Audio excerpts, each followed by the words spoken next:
Today we'll be delving into a chilling case set in the upscale suburb of Johns Creek, Georgia, in late August 2020. Our story involves a seemingly perfect family, dark secrets, and a twisted plot for murder. It was a hot afternoon on August 28, 2020, when the peaceful suburb of Johns Creek, Georgia, was shaken by a gruesome discovery. At around 3:00 p.m., Susan Manchego, a close friend of the Frisch family, arrived at their home for a scheduled visit. Susan, a longtime resident of Johns Creek, had known the Frisch family for years and was often involved in community and church events with Anne Frisch. As Susan walked up the driveway, she noticed that the house seemed unusually quiet. She knocked on the front door, but got no response. Feeling a bit uneasy, she tried the door and found it unlocked. Calling out for Anne and Stephen, she stepped inside. The house was eerily silent, with no sounds of the usual family activity and no sign of anyone home. Her anxiety growing, Susan decided to check the basement, where Stephen often worked on his gardening projects. As she descended the stairs, she noticed a faint, strange smell that made her heart race. At the bottom of the stairs, Susan's eyes fell on a horrific scene. There on the cold concrete floor lay Stephen Frisch, lifeless and surrounded by a pool of blood. His head was battered, and a rope was tightly wound around his neck. Next to his body was the remote control for the cable box, covered in blood. Susan's initial reaction was one of shock and disbelief. She froze for a moment, unable to process the brutal sight before her. Gathering her wits, she quickly pulled out her phone and dialed 911. Her voice was shaky as she described the scene to the operator, struggling to keep her composure. Within minutes, the sound of sirens filled the air as police and emergency responders rushed to the Frisch residence. Susan, still in shock, waited outside, watching as the once peaceful home became the center of a major crime scene investigation. The discovery of Stephen's body marked the beginning of a complex and tragic case that would leave the community of Johns Creek reeling. Stephen Frisch was a 45-year-old husband and father, known for his quiet and reserved nature. He worked in software design and was highly regarded in his field for his meticulous attention to detail and innovative designs. Stephen and his family lived in Johns Creek, Georgia, an upscale suburb of Atlanta known for its friendly community and good schools. Their house, a charming two-story home, often had flowers blooming in the front yard, thanks to Stephen's love for gardening. He was passionate about his work and often spent late hours perfecting his designs. His colleagues admired him for his dedication and work ethic. Outside of work, Stephen enjoyed simple pleasures. He loved gardening and spent many weekends tending to his flowers and vegetables. He'd also enjoyed playing with his two children, a 12-year-old son named Beamer and a 10-year-old daughter named Portia. Stephen's relationship with his wife, Anne, seemed picture-perfect to outsiders. They were active in their community and attended church regularly. Anne was known for organizing events and parties, often showcasing their seemingly happy family. However, behind closed doors, their marriage had its challenges. Friends and family described Stephen as kind, dependable, and somewhat introverted. He wasn't the type to seek the spotlight, preferring quiet moments with his family. Stephen's dream was to create a legacy through his architectural work and to provide a stable and loving home for his children. He often spoke about taking a family vacation to Disney World, a trip they had planned for later in the year before the COVID-19 pandemic disrupted their plans.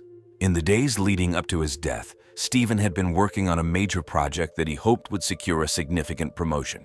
He was excited about the future and looked forward to celebrating the completion of the project with his family. Despite the stresses of his job, Stephen always made time for his children, helping Beamer with his school science projects and reading bedtime stories to Portia. Stephen's sudden and violent death left his family and friends in shock.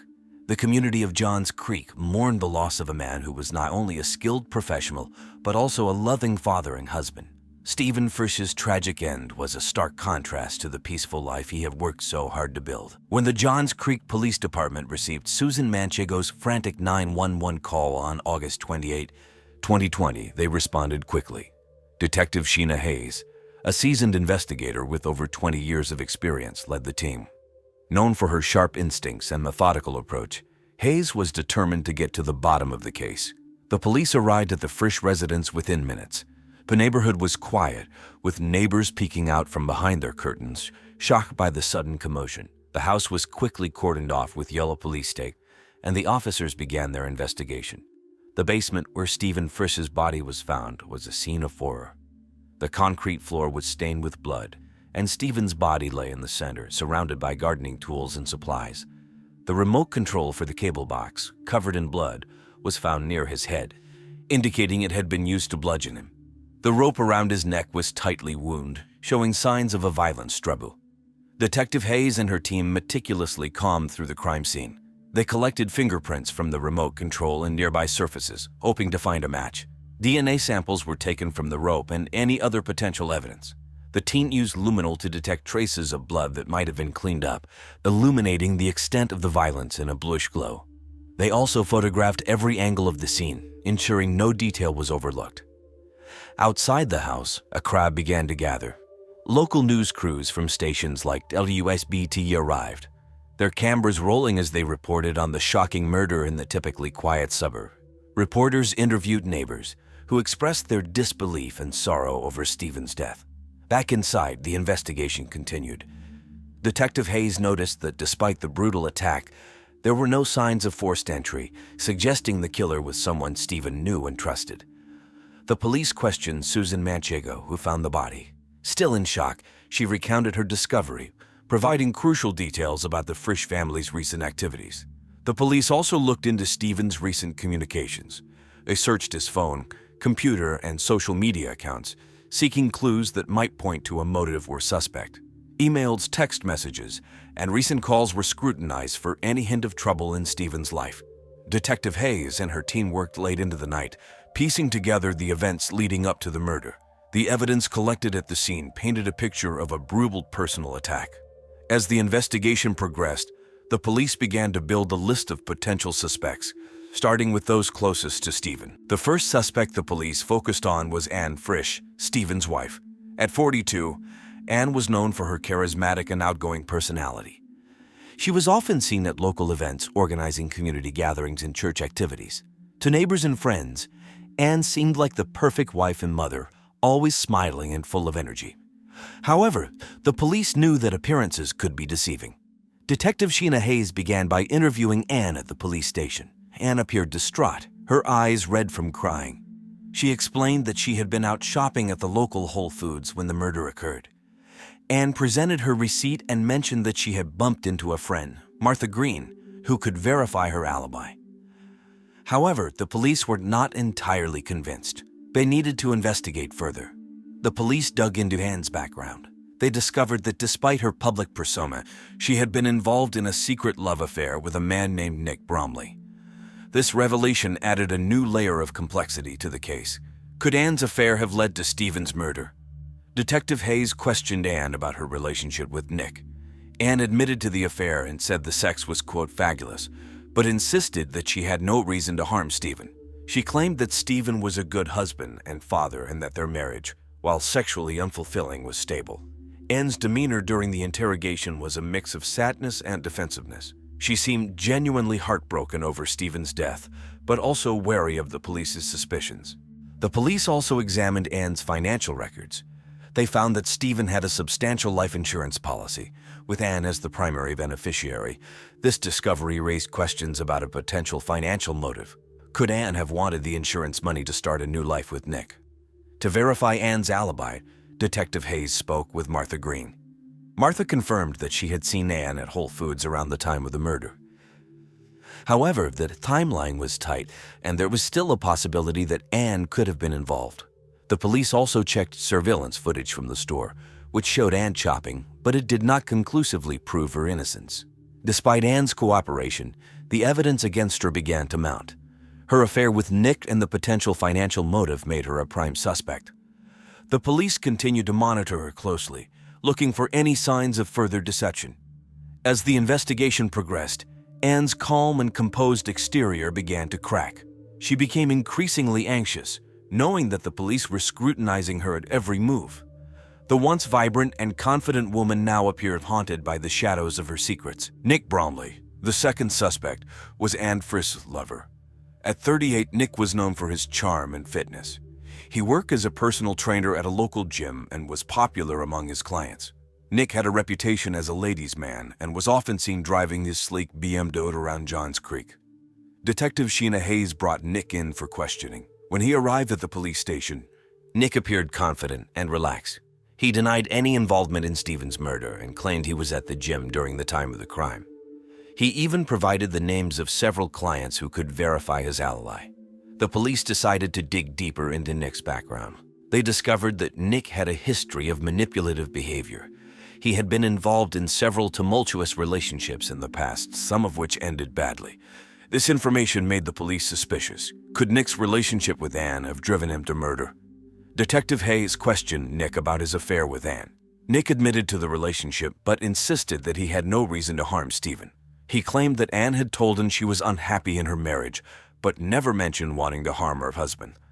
Nick's demeanor during the interrogation was calm, but there was an undercurrent of arrogance in his responses. The police also looked into Nick's financial records. They found that he was struggling with debt due to living a luxurious lifestyle on only a $50,000 a year salary. This raised the possibility that Nick might have seen Stephen's life insurance money as a way out of his financial troubles. Nick, however, denied any knowledge of the insurance policy. To verify Nick's alibi, Detective Hayes spoke with his clients.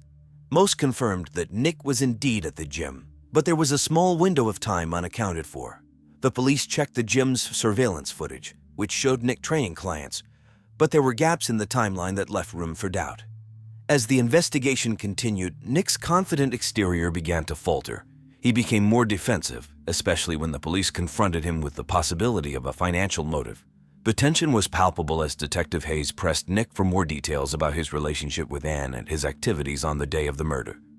Despite Nick's protests of innocence, the police remained suspicious. His manipulative history, financial troubles, and affair with Anne painted a troubling picture. The investigation into Nick Bromley was far from over, and Detective Hayes knew that uncovering the truth would require careful and persistent probing. On August 30, 2020, at 2:00 p.m., under a sweltering summer sun, the Johns Creek Police Department uncovered a significant piece of new evidence in the murder investigation of Stephen Frisch. Detective Sheena Hayes received a call from a neighbor and friend of Anne's, Ashley Martin, who reported finding a blood-stained glove in her backyard, which was near to the Frisch residence. Detective Hayes and her team arrived at Ashley's house quickly. Ashley had been out gardening when she noticed the glove partially hidden under a bush. His curiosity turned to alarm when he saw the blood. Calmly, he called the police, knowing this could be crucial evidence. The police collected the glove and immediately sent it to the forensics lab for DNA analysis. Detective Hayes hoped this new evidence would provide a breakthrough in the case. Meanwhile, the team continued to search the area for any other items that might have been discarded by the killer. As the forensics team worked on the glove, Detective Hayes reviewed the case files, looking for connections between the suspects and the new evidence. The DNA results came back later that evening. The blood on the glove matched Stephen Frisch, and inside the glove, they found DNA from Anne Frisch. This discovery sent shockwaves through the investigation. Until now, Anne's alibi had seemed solid, with both her friend Martha Green and the surveillance footage from Whole Foods supporting her story. However, the presence of her DNA on the glove suggested otherwise. Detective Hayes called Anne back for further questioning. This time, Anne appeared more nervous. When confronted with the evidence, Anne's composure began to crumble. She claimed she had no idea how her DNA could be on the glove and suggested that someone was trying to frame her. Her voice wavered, and she seemed less confident than before. The police also checked Nick Bromley's alibi again, scrutinizing the gym's surveillance footage more closely. They discovered that during the unaccounted time, Nick had left the gym briefly, which aligned with the window of opportunity for the murder. With the new evidence pointing towards Anne and potential complicity from Nick, the police intensified their investigation. They revisited the financial records and communications between Anne and Nick, uncovering more incriminating details. Detective Hayes and her team realized they were closer to solving the case, but they needed to connect all the dots. The glove discovery added a crucial piece to the puzzle, suggesting that the murder was premeditated and that both Anne and Nick had roles in the crime. The police knew they had to act fast to gather more evidence and bring the culprits to justice. The third suspect in the investigation was Ashley Martin, a 35-year-old close to Stephen Frisch. Ashley worked with Stephen on various projects and was known for her intelligence and supportive nature. She had a reputation for being trustworthy and had often been a confidant for Stephen, especially during his marital problems. Rumors circulated that Ashley had feelings for Stephen, but she never acted on them. On August 31, 2020, Detective Sheena Hayes called Ashley in for questioning. Ashley arrived at the police station looking composed but nervous. She recounted her professional relationship with Stephen, emphasizing their close working relationship and mutual respect. When asked about her feelings for Stephen, Ashley admitted she cared deeply for him, but insisted she would never harm him. During the interrogation, Ashley revealed a shocking secret. She was the birth mother of Stephen and Anne's 2 children. Anne was infertile, and Ashley had agreed to bear the children for them. Ashley explained that she had sex with Stephen while Anne watched, as part of their arrangement. She mentioned that the marriage between Stephen and Anne was never the same after that, and tensions had been high. Detective Hayes found Ashley's confession both surprising and intriguing. It added another layer to the complex relationship between Stephen and Anne. However, Ashley's motives were still unclear. Could her involvement in the family have driven her to murder Stephen? The police examined Ashley's alibi for the day of the murder. She claimed to have been at her office, working late on a project. The police verified her alibi by checking with her colleagues and reviewing security footage from her office building. Everything checked out, and there was no evidence placing her at the crime scene. Despite her alibi, the police continued to scrutinize Ashley's actions and communications. They reviewed her phone records and emails, looking for any signs of a conspiracy with Anne or Nick. They found several messages between Ashley and Stephen, discussing their children and work, but nothing that suggested a plot to kill him. As the investigation into Ashley progressed, the police began to see her more as a tragic figure caught in a complicated web of relationships rather than a suspect. She had no financial motive and no apparent reason to harm Stephen. Her cooperation with the police and her verified alibi gradually shifted the focus away from her.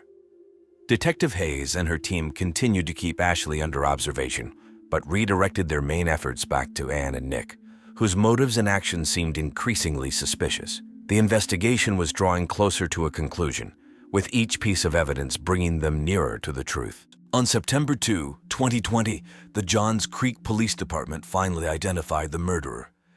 Anne Frisch, Stephen's wife, was the primary suspect. Anne was 42 years old, known for her outgoing and charismatic personality. She was a social butterfly, organizing community events and church gatherings. However, beneath her charming exterior, Anne harbored dark secrets.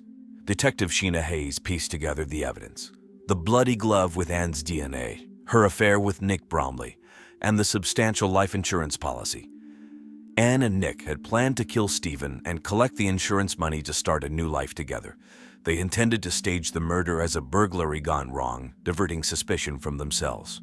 The police discovered that Anne had manipulated Nick into believing Stephen was abusive, sending Nick constant texts detailing how Stephen was torturing her with knives and fire.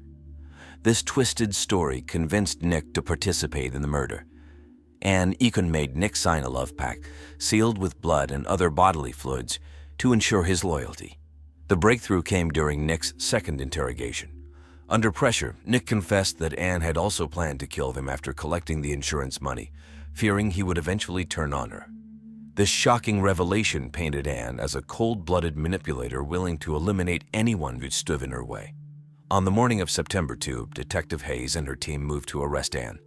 They arrived at the Frisch residence at 8 o'clock a.m. Anne was in the kitchen, preparing breakfast for her children. When the police entered, Anne seemed surprised but quickly masked her emotions. As the officers handcuffed her, Anne protested her innocence, claiming she was being framed. The neighbors watched in shock as Anne was led to the police car. The news spread quickly through Johns Creek, and the community was stunned by the revelations. Stephen's family, including his children, Beamer and Portia, were devastated. They couldn't comprehend how their mother could commit such a heinous act. In the days following Anne's arrest, Stephen's family and friends struggled to come to terms with the betrayal and loss. They were grateful that justice was being served, but heartbroken by the truth. Anne's arrest marked a significant milestone in the investigation, but it also left a trail of emotional wreckage. The once vibrant Frisch household was now a scene of sorrow and confusion. Detective Hayes knew the case was far from over, as the trial would bring more revelations and challenges. However, the arrest of Anne Frisch was a crucial step toward justice for Stephen. The trial of Anne Frisch began on November 1, 2020, and drew significant attention from both the media and the local community. The prosecution, led by Assistant District Attorney Bronco Johnson, a 45-year-old with a reputation for being tough and meticulous, argued that Anne had meticulously planned the murder of her husband, Stephen Frisch, to collect the life insurance money and start a new life with her lover, Nick Bromley. Johnson presented a compelling case detailing the evidence: the bloody glove with Anne's DNA, the life insurance policy, and Nick's confession about Anne's manipulation. He painted Anne as a cold-blooded killer who had not only planned Stephen's murder but had also intended to kill Nick to eliminate any loose ends. The defense attorney, Sarah Mintelli, a 38-year-old known for her sharp intellect and tenacity, argued that Anne was innocent and had been framed. She claimed that Nick Bromley was the real mastermind and that Anne had been manipulated by him. Mintelli highlighted Anne's community involvement and painted her as a loving mother who would never harm her husband. Throughout the trial, the courtroom was tense. Stephen's family and friends filled the seats, their faces a mix of anger and sorrow. They listened intently as witnesses testified and evidence was presented. The emotional toll on Stephen's children was evident as they watched their mother stand trial for their father's murder. Nick Bromley testified for the prosecution, detailing his affair with Anne and the plan to kill Stephen. His testimony was damning and left little doubt about Anne's involvement. The defense tried to discredit Nick, portraying him as a manipulative liar, but his detailed account and the corroborating evidence made a strong impact on the jury. After weeks of testimony and deliberation, the jury reached a verdict on December 15, 2020. Anne Frisch was found guilty of first-degree murder. The courtroom erupted with emotion as the verdict was read. Stephen's family embraced, tears streaming down their faces, while Anne sat motionless, her expression a mix of shock and resignation. The judge sentenced Anne to life in prison without the possibility of parole. The sentence was seen as a fitting punishment for the brutal and calculated nature of the crime. Anne's reaction to the sentencing was one of quiet acceptance. She did not display any outward emotion. The verdict brought a sense of closure to Stephen's family and friends. They felt justice had been served, but the pain of losing Stephen would remain with them forever. The trial's outcome also had a profound effect on the community of Johns Creek, reminding them of the darkness that can lurk behind closed doors. After Anne Frisch was sentenced to life in prison, the lives of everyone involved in the case began to change dramatically. The aftermath of the trial left a deep impact on Stephen Frisch's family, the local community, and even those who had been suspects in the case. Stephen's children, Portia and Beamer, faced a difficult adjustment. They lost their father and were now growing up without their mother, who was serving a like sentence. Stephen's sister, Rachel, stepped in to care for the children. Rachel, who lived in nearby Alpharetta, took on the responsibility of raising them. The transition was challenging, but Rachel tried to provide a stable and loving environment. Local charities, such as the North Fulton Community Charities, offered support to help the children adjust to their new life. Nick Bromley, who had testified against Anne, faced his own consequences. Although he had not been charged with the murder, the revelation of his involvement in the affair damaged his reputation and business. Clients at his gym, Fitness Together, distanced themselves from him. Nick's once thriving personal training business suffered as a result of the scandal. Ashley Martin, who had been a suspect but later cleared, also faced challenges. Although she had been exonerated, the media attention and rumors had taken a toll on her personal and professional life. Ashley chose to leave her job and moved to a new city to start fresh. She took a position at a new company and sought counseling to help her cope with the stress and public scrutiny. Detective Sheena Hayes, who led the investigation, continued her work with the Johns Creek Police Department. The case was a significant part of her career, and she used her experience to help solve other complex cases. Her commitment to justice remained strong, and she often reflected on the case's impact on her life and career. In the end, while justice had been served for Stephen Frisch, the ripples of his murder and the ensuing trial affected many lives. The community slowly healed, but the memory of Stephen and the lessons learned from the case remained a part of their lives. The tragic murder of Stephen Frisch uncovered a web of deceit and manipulation. In a seemingly perfect community, dark secrets led to a brutal crime, forever altering the lives of those involved. Jenny Braze was a 34-year-old woman who lived in Palm Bay, Florida, with her husband, Arthur. She was a teacher of the local high school, where she was loved by her students and fellow teachers. Jenny had a bachelor's degree in English literature from the University of Florida. She was passionate about reading and always found time to help others improve their reading skills. Jenny was especially known for organizing book clubs and poetry readings in the community. She loved books like To Kill a Mockingbird and Pride and Prejudice, and often recommended them to her friends and students. Jenny was also very athletic. She loved running and participated in local marathons. She was often seen jogging in the mornings around Palm Bay's Turkey Creek Sanctuary. She had even completed the Disney World Marathon twice and was training for another marathon when she died. Her love for running kept her fit and healthy, and she encouraged others to join her in her fitness journey. Jenny's family included her husband, Arthur Braze, her parents, Thomas and Karen Mason, from Iowa, and her younger sister, Emily. She was close to her family and often spent weekends with them, having picnics at the local parks or attending church services. Her friends described her as kind-hearted and always willing to lend a helping hand. Jenny was known for her warm smile and friendly nature. She had a way of making everyone feel special and important. In the days before her death, Jenny was busy with her usual activities. She was planning the next book club meeting and was excited about discussing the latest book they had chosen. Her Nights Under the Maid's Moon by the late Joyce Lehman, which was a popular read in 2004. She was also looking forward to participating in the upcoming Palm Bay Fun Run, a local charity event. Jenny had just bought new running shoes from the nearby Sports Authority and was eager to try them out. Jenny's life seemed perfect on the outside, but she had secrets that not many knew about. Jenny dreamed of writing her own book one day and often talked about it with her friends. She wanted to share her love for literature and hoped her book would inspire others. Unfortunately, Jenny's life was cut short before she could fulfill her dreams. On February 18, 2004, Palm Bay, Florida, was covered in a light fog, and the temperature was cool and comfortable. At around 7:30 a.m., Carol Stevens, a 92-year-old retiree and neighbor of Jenny Braze, was walking her dog, Millionaire, in Turkey Creek Sanctuary, a popular local park. Carol enjoyed her morning walks and always listened to her favorite radio station, 104.1 FM, which was playing some Backstreet Boys that morning. As Carol walked along the path, she noticed something unusual near a cluster of trees. Melania began to bark and pull on his leash, leading Carol closer to the area. As she got closer, she saw what looked like a person lying on the ground. Her heart raced as she approached the figure and realized it was Jenny Braze.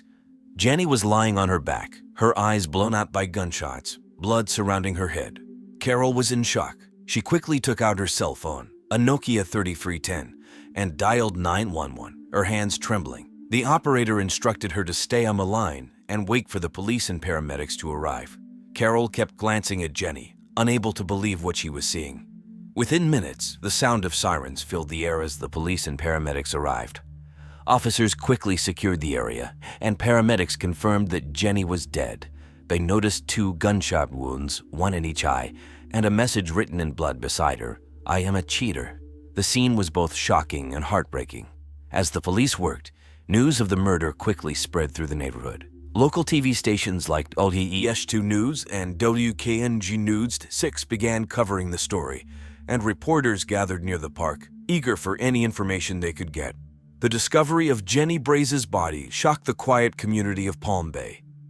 People who knew Jenny were devastated, unable to comprehend how such a kind and beloved person could meet such a violent end. The police vowed to bring her killer to justice, but the journey to uncover the truth was just beginning. The Palm Bay police arrived swiftly at the scene where Jenny Braze's body was found. It was a foggy morning on February 18, 2004, and the atmosphere was tense.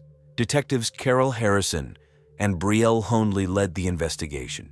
Detective Harrison, a tall man with graying hair, was known for his sharp attention to detail and calm demeanor. Detective Honley, a younger officer with a knack for empathy, was determined and methodical.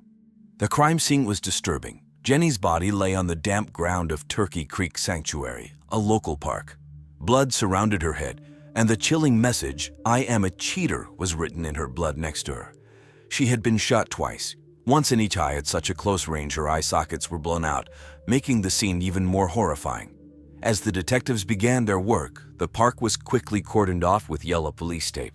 Forensic experts arrived with their equipment, setting up tents and floodlights to illuminate the area. They carefully photographed the scene, ensuring they captured every detail. They collected bullet casings and took samples of the blood message for analysis. The detectives looked for any other clues around the body. They noticed the ground was slightly disturbed, suggesting a struggle. Detective Harrison pointed out a broken branch nearby, which could have been used in the fight. The early morning light added a sense of urgency to their work. They knew time was critical in the early stages of an investigation.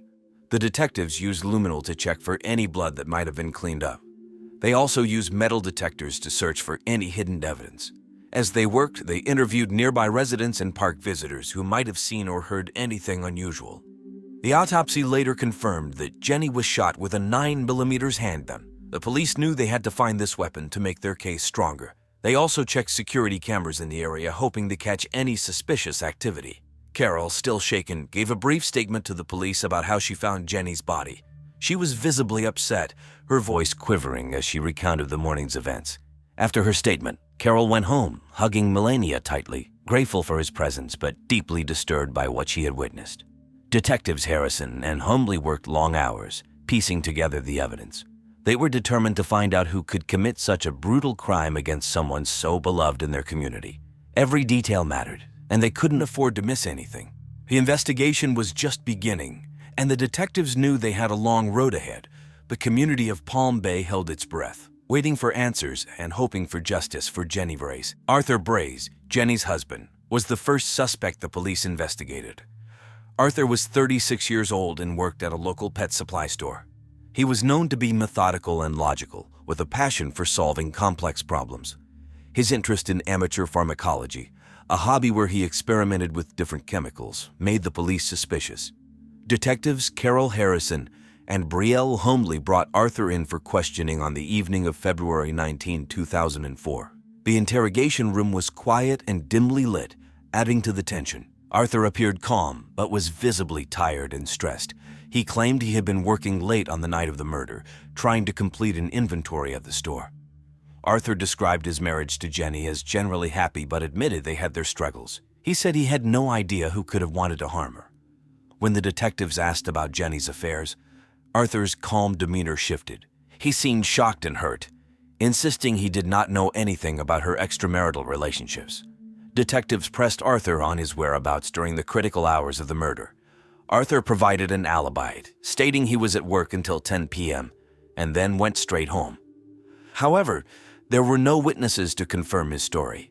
His colleagues had left earlier, and there were no security cameras at the store to verify his claims. Arthur's methodical nature came into question. The detectives knew he had a deep understanding of chemistry from his hobby. They wondered if he could have used this knowledge in the murder. However, Arthur maintained his innocence, growing more frustrated with each question. Forensic evidence began to mount against him. The bullets used in the murder were traced back to a 9mm handgun registered in Arthur's name. When asked about the gun, Arthur said it had been stolen from his home months before, but he had not reported it missing. This admission only increased the detectives' suspicions. Throughout the interrogation, Arthur's responses were a mix of calm explanations and visible frustration. He repeatedly denied any involvement in Jenny's murder, but the detectives felt there was more to the story. They knew they needed more evidence to either confirm his guilt or clear his name. As the investigation continued, Arthur remained a prime suspect. The community of Palm Bay watched closely, waiting to see if the quiet, logical husband could really be behind such a brutal crime. The detectives were determined to uncover the truth, knowing that every detail could bring them closer to solving the case. Judy Ann Wharton, Jenny Braze's close friend, was the second suspect the police investigated. Judy Ann, 32, was a metaphysical surgeon and spiritual healer from Los Angeles, something her deeply conservative community found deeply suspicious. She was known for her vibrant and outgoing personality. Always the life of the party, Judy Ann often brought homemade health drinks and snacks to Jenny's home. She believed in holistic living and frequently talked about the benefits of natural remedies. On February 20, 2004, detectives Carol Harrison and Betrayal Humley called Judy Ann in for questioning. She arrived dressed in bright, flowing clothes, with a calm and serene demeanor.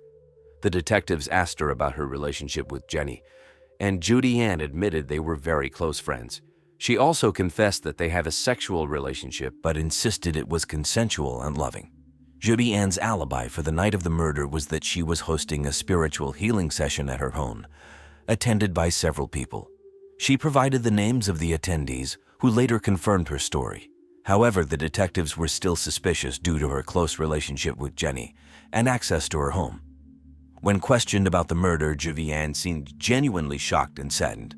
She described Jenny as a kind and loving person who would never hurt anyone. The detectives asked if she knew about Jenny's other relationships, including the one with David Clark. Julianne said she was aware of them and did not feel threatened by them, as her beliefs embraced love in many forms. Despite her calm exterior, Julianne's responses raised some eyebrows. She claimed to have spiritual sexual relationships with various celebrities such as Tom Cruise and Oprah, along with historical figures like Jane Austen and Jane Eyre. In fact, she claimed to have had sex with every Jane who had ever lived, which made her seem less credible. The detectives found it hard to take her completely seriously, but continued to probe for any possible motive. The detectives also considered Julianne's knowledge of natural substances. They wondered if she could have used her expertise to commit the crime in a unique way. However, the method of murder, a 9mm handgun, did not fit her usual practices. There were no signs of her involvement in acquiring or using a firearm. Julianne's calm and cooperative demeanor during the interrogation contrasted with the brutal nature of the crime. She maintained her innocence throughout, expressing deep sorrow for the loss of her friend. The detectives noted her emotional responses but knew they needed more concrete evidence to rule her out as a suspect. On February 22, 2004, Palm Bay police received a significant breakthrough in the case. It was a sunny, warm afternoon when a local retiree, 98-year-old Maria May Cleaton, was cleaning out her garage. While sorting through some old boxes, she stumbled upon a VHS tape without a label. Curious, she decided to play it in her VCR, a Panasonic model she had owned for years. To her shock, the tape contained a homemade adult movie featuring Jenny Braze and David Clark, the local high school principal. Horrified by what she saw and on the verge of having a heart attack, Maria May immediately called the police and handed over the tape. Detectives Carol Harrison and Betrayal Honley viewed the tape and were stunned by its contents. The video not only confirmed an affair between Jenny and David Clark, but also suggested a potential motive. The detectives noted the sexually explicit nature of the footage and the fact that it might have been filmed secretly. The discovery of the VHS tape added a new layer to the investigation. The police speculated that the tape could be a motive for murder, either to silence Jenny or to prevent the tape from being exposed. Detective Harrison believed the tape might be the key to solving the case. The police continued to investigate the origin of the VHS tape. They discovered that the tape had been recorded on an old camcorder, a Sony Handycam model. They traced the serial number to a store in Palm Bay, where it was purchased 2 years earlier. The store's records showed it was bought with a credit card belonging to Julianne Morton. This new evidence shifted the focus back to Julianne. The detectives brought her in for further questioning. Julianne maintained her innocence and denied any knowledge of the tape. She suggested that someone might be trying to frame her. The discovery of the VHS tape raised more questions than answers, but it was a crucial piece of evidence. The police knew they had to dig deeper to uncover the truth and bring justice for Jenny Braze. David Clark, the local high school principal, became a key suspect after the discovery of the VHS tape. David, 65 years old, was known for his strict, no-nonsense approach to administration. He had a reputation for being authoritative, often making controversial decisions, like banning books such as Anne of Green Gables and Little House on the Prairie for their perceived erotic content. On February 23, 2004, detectives Carol Harrison and Betrayal humbly brought David in for further questioning. The police station was buzzing with activity, and David seemed visibly nervous as he sat in the interrogation room. The detectives presented the sexually explicit VHS tape as evidence, and David's reaction was one of extreme shock and shame. David admitted to the affair with Jenny, but insisted that it was consensual and that he had no part in her murder. He confessed that their relationship had been ongoing for about a year and that they had met in secret to avoid scandal. He explained that the tape was part of a collection of homemade adult movie they had filmed with Julianne, acting as director and camera woman, a situation not uncommon in a state where 1 out of every 8 adults have performed in an adult movie. The detectives dug deeper, questioning David about his whereabouts on the night of the murder. David claimed he was at home, grading papers and watching the evening news on WKMG News 6. His wife Elis confirmed his alibi, stating they spent the evening together. Despite his strong alibi, the detectives remained suspicious. David's demeanor during the interrogation was a mix of fear and defensiveness. He denied any involvement in Jenny's death and seemed genuinely distressed about the accusations. The detectives noted his nervousness and asked if he had any enemies who might want to frame him. David mentioned several parents and staff members who were unhappy with his strict policies, but none seemed likely suspects. The police also investigated David's financial records and phone logs.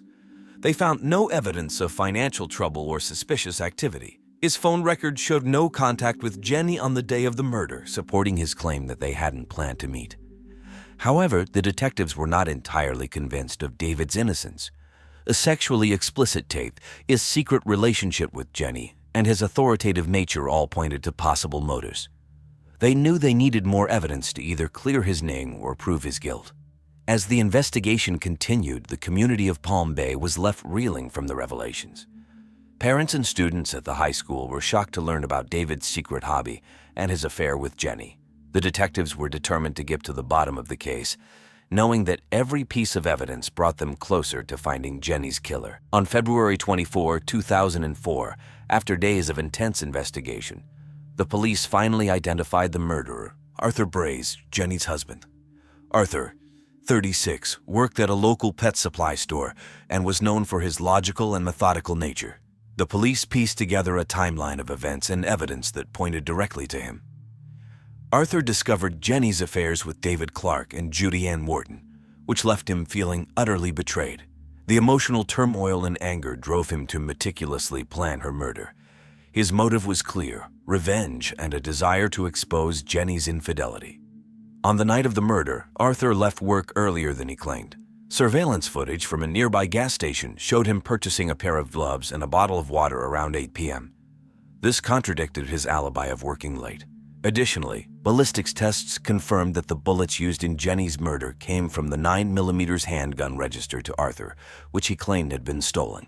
The detectives also found traces of gunpowder residue on a jacket in Arthur's closet, further incriminating him. On the sunny morning of February 24, the detectives, armed with an arrest warrant, arrived at Arthur's house. It was a tense moment as they knocked on the door, knowing they were about to confront the prime suspect. Arthur opened the door, looking tired and stressed. When the detectives informed him that he was under arrest for the murder of his wife, he appeared shocked but did not resist. His demeanor was one of resignation, as if he knew this moment was inevitable. The police handcuffed him and led him to the squad car while the neighbors watched in disbelief. The arrest sent shockwaves through the community of Palm Bay. Jenny's family, still grieving her loss, were devastated to learn that Arthur was the murderer. They had trusted him and never suspected he could commit such a heinous act. Their reactions were a mix of sorrow and anger, struggling to understand how someone so close could betray them. As Arthur was taken into custody, the detectives reflected on the complexity of the case. They had uncovered layers of secrets and lies, ultimately leading them to the truth. The evidence was overwhelming, and they were confident they had the right person. The arrest of Arthur Braze brought a sense of closure to the community, but also left many questions about how such a tragedy could occur. The detectives knew that while the arrest was a significant step, the journey to justice for Jenny Braze was far from over. Arthur Braze's trial began on May 15, 2005, at the Brevard County Courthouse. The community of Palm Bay was captivated by the case, which had dominated local news for months. The courtroom was filled with reporters, family members, and curious residents eager to see justice served.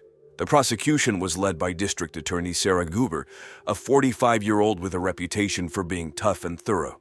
Goober argued that Arthur had meticulously planned Jenny's murder out of jealousy and anger over her affairs. She presented the gunpowder residue, the incriminating surveillance footage, and the ballistics evidence as proof.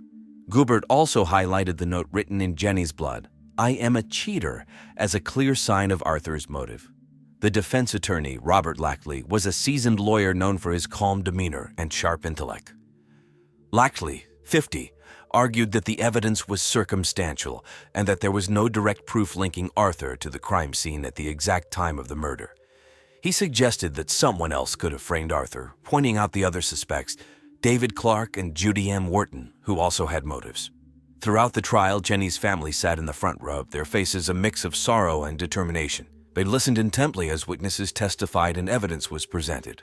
The emotional toll was visible, especially when the sexually explicit VHS tape was shown in court, graphically revealing Jenny's affair with David Clark. After 2 weeks of intense testimony, the jury deliberated for 3 days. On June 3, 2005, they reached a verdict. The courtroom was silent as the foreman stood to deliver the decision, guilty of first-degree murder. Arthur Braze showed little emotion as the verdict was read, his face pale and expressionless. Arthur was sentenced to 500 years in prison without the possibility of parole. The sentence brought a sense of relief to Jenny's family, but also a deep sadness that such a tragedy had occurred. The community of Palm Bay reacted with mixed emotions. Some felt justice had been served, while others were still shocked that Arthur, a man they had trusted, could commit such a brutal crime.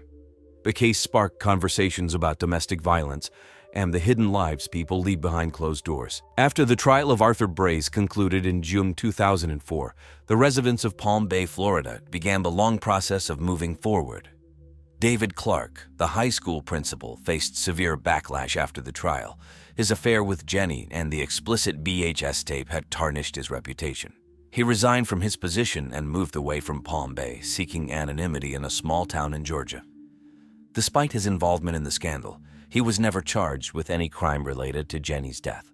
Judy Ann Wharton, Jenny's friend and another suspect, continued her work as a metaphysical surgeon and spiritual healer. Although she was cleared of any wrongdoing, the scandal affected her business. She held a public healing ceremony for Jenny, inviting those who knew and loved her to join in a collective remembrance. This event helped Judy Ann regain some trust and respect in the community. Arthur Braze, now serving a life sentence without parole, adjusted to life in prison. He participated in counseling and anger management programs, but the weight of his actions haunted him. Occasionally, he wrote letters to his children, hoping one day they might understand his actions, though it seemed unlikely. The trial and its aftermath left a lasting impact on Palm Bay. The community became more vigilant about domestic issues, with local organizations hosting workshops on recognizing and preventing domestic violence. Jenny's story served as a sobering reminder of the importance of open communication and support in relationships. As time passed, the memory of Jenny Braze remained a poignant chapter in Palm Bay's history. The community's resilience and commitment to honoring her legacy ensured that her spirit lived on through the activities and causes she loved. Michael Ostito, 38, was a software engineer living in Asheville, North Carolina, with his wife, Vivian, and daughter Braille. Known for his quiet demeanor, Michael was a tech enthusiast who loved to hike and play chess. He graduated from the University of North Carolina with a degree in computer science. Michael worked for a local tech company where his colleagues admired his problem-solving skills and dedication. He dreamed of starting his own tech company and was particularly excited about a new app idea he was developing. Isaac Arevin, 41, was a financial analyst who lived in Asheville as well. He was known for his intelligence and calm demeanor. Isaac graduated from Duke University with a degree in economics and worked for a prominent financial firm in the city. He and Michael were close friends, often discussing philosophy and technology. Isaac was single, valuing his friendships deeply and considering them his chosen family. He was respected at work for his thoughtful insights and steady presence. Melissa Moonbeam Brown, 29, was a yoga instructor and spiritual guide. She lived a vibrant and unconventional lifestyle, deeply committed to exploring alternative relationships and spiritual practices. Melissa was known for her radiant energy and fascination with love and connection. She dreamed of opening a holistic wellness center in Asheville. Her interest in unconventional sexual dynamics led her to form a polyamorous relationship, or throuple, with Michael and Isaac, something that Michael's wife, Vivian, tepidly agreed to. On March 17, 2012, the day before their deaths, Michael shared an article on Facebook about a financial seminar at the local community center. Melissa posted on Instagram, sharing her excitement about an upcoming retreat she was planning on goat yoga. The three of them checked into a daze and off the interstate, looking forward to a night of sexual escapades. Melissa was preparing spiritual activities, including yoga sessions and tantric meditations, to strengthen their bonds and enhance their sexual creativity. However, their plans were tragically cut short. Their lives were brutally ended in an unexpected and violent manner, leaving the community in shock. On the morning of March 18, 2012, at around 10 a.m., The weather was overcast and cool in Asheville, North Carolina. Diana Lopez, a housekeeper at the local Days Inn, was going about her usual routine. As she approached room 214, she knocked and called out, but there was no response. Assuming the guest had checked out early, Diana used her master key to enter the room. The scene that greeted her was beyond anything she had ever experienced. The bloodied corpses of Michael Ostito, Isaac Aravan, and Melissa Moonbeam Brown were lying naked in the bed, their faces disfigured and unrecognizable. In the bathroom, their limbs had been severed and stuffed into the toilet, creating an unbelievably horrific sight. Diana was initially frozen in shock, unable to comprehend the brutality of the scene before her. Diana quickly regained her composure and rushed out of the room to call 911. Her voice trembled as she reported the gruesome discovery, and she struggled to describe the scene to the dispatcher. Within minutes, police and emergency responders were on their way to the Days Inn. News of the gruesome discovery quickly spread through Asheville. Local media, including the Asheville Citizen-Times, reported on the triple homicide in the Days Inn became a focal point for both reporters and curious onlookers. The community, known for its peaceful and artistic atmosphere, was stunned by the brutality of the murders. The police presence at the Days Inn remained heavy throughout the day as detectives and forensic teams worked tirelessly to gather evidence and piece together what had happened. The shocking nature of the crime left a deep impact on everyone involved, from the officers and detectives to the residents of Asheville. The Asheville police arrived swiftly at the Days Inn on the morning of March 18, 2012. Detectives Jason "Milkmaid" Mullen and Lisa Ramirez, known for their thorough and insightful investigative skills, were called in to lead the case. Detective Mullen, a meticulous and detail-oriented investigator, had worked on several high-profile cases in Asheville. Detective Ramirez, known for her sharp instincts and ability to read people, complemented Mullen's methodical approach. As they entered room 214, they were struck by the brutality of the scene. Blood splatters covered the walls and furniture, and the bed was soaked in blood. The bodies of Michael Ostito, Isaac Aravan, and Melissa Moonbeam Brown lay in the bed, their faces unrecognizable and their limbs severed and stuffed into the toilet. The detectives quickly identified a katana, or Japanese sword, as the murder weapon. The presence of such an unusual weapon added a layer of complexity to the case. The detectives began their investigation by thoroughly documenting the crime scene.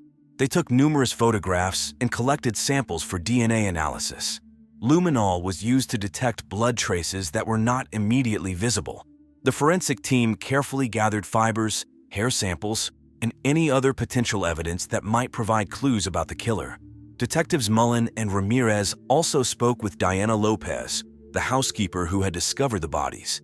Diana, still shaken, described the horrifying scene she had encountered and her immediate reaction. Her detailed account helped the detectives piece together the timeline of events leading up to the discovery. Outside the motel room, the parking lot was cordoned off with yellow police tape, and officers began canvassing the area, speaking with other guests and staff members to gather any additional information. They learned that no one had seen or heard anything unusual that morning, adding to the mystery of how the murders had occurred without attracting attention. The Asheville Citizen-Times and local TV stations quickly picked up the story, reporting on the shocking triple homicide. The community, known for its peaceful, artistic vibe, was shaken by the brutal crime. Reporters and onlookers gathered near the Days Inn, seeking any updates on the investigation. As the day progressed, the detectives continued their meticulous work, hoping to find leads that would point them to the killer. The complexity of the crime scene and the unusual weapon used indicated a deeply personal and premeditated act of violence. The investigation was only beginning, but detectives Mullen and Ramirez were determined to uncover the truth behind the horrific murders. Vivian Ostito, 36, was the first suspect the police investigated. Vivian was Michael Ostito's wife, known for her outgoing personality and creative spirit. She worked as an art teacher at a local elementary school in Asheville and was often described as the life of the party. Despite her cheerful demeanor, Vivian harbored deep insecurities about her marriage, especially after Michael's involvement in a throuple with Isaac Aravan and Melissa Moonbeam Brown. Vivian initially agreed to the unconventional relationship to make Michael happy and to keep the family whole for her daughter Braille, but she soon found herself overwhelmed by jealousy and resentment. Her charisma often masked these underlying feelings, but close friends noticed changes in her behavior. A fact police found suspicious was that Vivian had a collection of Japanese objects, including a katana, inherited from her aunt, a travel agent who specialized in trips to Japan who coincidentally was under investigation for sex trafficking older women to Japan. Detectives Mullen and Ramirez brought Vivian in for questioning. During the interrogation, Vivian appeared calm and cooperative, but the detectives sensed an undercurrent of tension. They asked her about her relationship with Michael and the throuple arrangement. Vivian admitted she was struggling with the situation, but denied any involvement in the murders. She explained that she and Braille spent the weekend at a friend's house, trying to distance herself from the complicated relationship dynamics. The detectives found Vivian's alibi questionable and continued to press her for more details. Vivian's calm demeanor began to crack, revealing her deep-seated anger and frustration. She spoke of feeling neglected and betrayed by Michael's increasing affection for Isaac and Melissa. Despite her emotional outburst, Vivian maintained her innocence, insisting she had no part in the brutal killings. To gather more evidence, the police searched Vivian's home. They found the collection of Japanese objects, including katanas, which appeared to match the murder weapon found at the crime scene. Forensic analysis was conducted to determine if this katana was indeed the weapon used. The detectives also looked into Vivian's phone records and emails, searching for any incriminating communications. Vivian's friends and colleagues were interviewed as well. Many of them described her as a loving wife who was trying to support her husband's unconventional lifestyle despite her own discomfort. However, a few noted that Vivian had recently become more withdrawn and seemed increasingly troubled. The investigation into Vivian Ostito's possible involvement in the murders continued to reveal new layers of complexity. Her deep feelings of jealousy and betrayal provided a potential motive, but the detectives needed concrete evidence to prove her guilt. As they delved deeper into her life and relationships, the case against Vivian grew stronger, but they were not yet ready to make an arrest. The second suspect the police investigated was Brian Foster. At 40 years old, Brian was a personal trainer in Asheville, known for his charm and physical fitness. He had a magnetic personality that attracted many clients, both men and women. An ardent practitioner of free love, Brian had a separate sexual relationship with both Michael and Vivian Ostito, outside of the throuple involving Isaac Arevin and Melissa Moonbeam Brown. Despite his sexual attraction to both Michael and Vivian, Brian was unaware of the tension brewing between them. Brian was brought in for questioning by detectives Mullen and Ramirez. When he arrived at the station, he appeared calm and cooperative. The detectives asked Brian about his relationships with Michael and Vivian. He explained that he enjoyed the sexual attention and affection from both, but had no knowledge of any serious issues in their marriage. Brian was shocked to hear about the murders and expressed his condolences for the victims. The detectives then asked Brian about his whereabouts during the weekend of the murders. Brian stated that he had been working at the gym and visiting friends in Florida. He provided names and contact information for his alibi. The detectives verified Brian's alibi, finding that he had been seen at a gym in Tampa and with friends during the time of the murders. The investigation into Brian Foster's possible involvement in the murders revealed no immediate evidence linking him to the crime. His alibi was solid, and there were no signs of violent tendencies. However, the detectives were not ready to rule him out completely. They continued to monitor his activities and communications, hoping to uncover any new information. As the investigation progressed, Brian's name remained on the list of suspects, but without concrete evidence, the detectives turned their focus to other potential leads. Brian's charm and cooperative nature made it difficult to determine if he was hiding something or truly innocent. The third suspect the police investigated was Luann Harris, 29. Luann was a yoga instructor and spiritual teacher known for her serene and calming presence. She lived in Asheville and was good friends with both Vivian Ostito and Melissa Moonbeam Brown. Luann had been introduced to the throuple as a potential fourth partner, but her involvement was more emotional than physical. Detectives Mullen and Ramirez brought Luann in for questioning. She appeared calm but worried. The detectives asked her about her feelings about the throuple. Luann admitted she was close to Vivian and found it hard to see her friend unhappy in her marriage. She denied having any role in the murders or in the throuple. She explained to them she was not interested in sex, and that, although she had the body of an adult woman, her true soul was that of a 19th century Swiss child named Berthold. The detectives then questioned Luann about her whereabouts during the weekend of the murders. Luann said she had been teaching a seminar on true souls in nearby Black Mountain. She provided a schedule of the retreat and names of participants who could confirm her alibi. She even told the detectives the identities of their true souls. Detective Mullen was that of a Chinese girl named Lu Mei, and Detective Ramirez had the soul of an ancient Indian guru named Pandichi. The detectives checked her alibi and found that Luann had been seen at the retreat for most of the weekend. Despite her alibi, the detectives continued to probe Luann's possible involvement. They searched her home and yoga studio, looking for any clues. They found several books on spirituality and healing, but nothing that directly connected her to the crime. They also checked her phone records and emails, hoping to find any communication that might hint at her involvement. Luann's calm and cooperative demeanor during the interrogation matched her usual personality.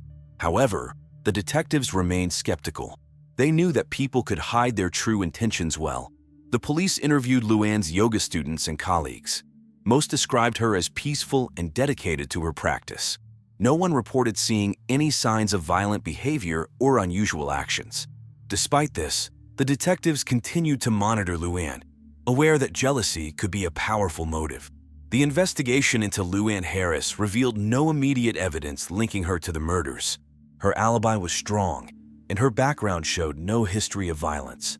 Nevertheless, the detectives kept her under surveillance, hoping to uncover any new information that might come to light. After weeks of intense investigation, the police finally identified the murderer.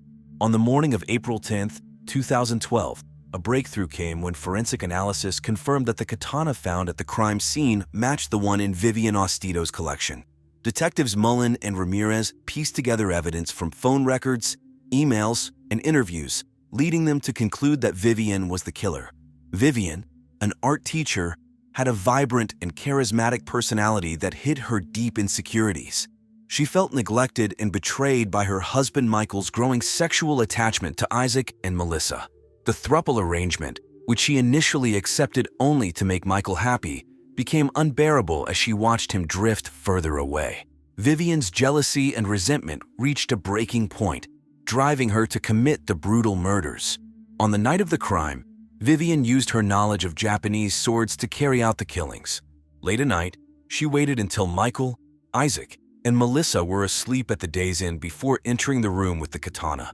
In a fit of blind rage, she attacked them, ensuring their faces were unrecognizable and severing their limbs. She stuffed the limbs into the toilet, adding to the gruesomeness of the scene. The morning of Vivian's arrest was overcast, reflecting the somber mood. The police arrived at her home at 8 a.m., armed with a warrant. Vivian was taken by surprise, her calm facade quickly crumbling into shock and disbelief. She was handcuffed and led to the police car, her neighbors watching in stunned silence.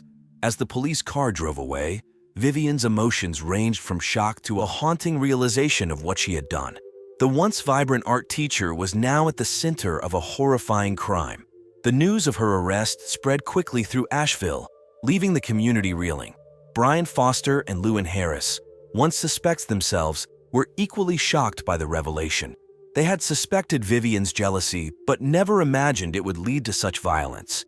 Both faced their own emotional turmoil, dealing with the guilt of not foreseeing the tragic outcome. As Vivian Ostito faced the legal consequences of her actions, the community of Asheville tried to heal from the trauma. The police had unraveled a complicated web of relationships, jealousy, and betrayal to bring justice to the victims. The trial of Vivian Ostito began on October 12, 2012, in Asheville's Buncombe County Courthouse. The courtroom was packed with media, including reporters from the Asheville Citizen-Times and local TV stations. The community followed the trial closely, eager for justice to be served.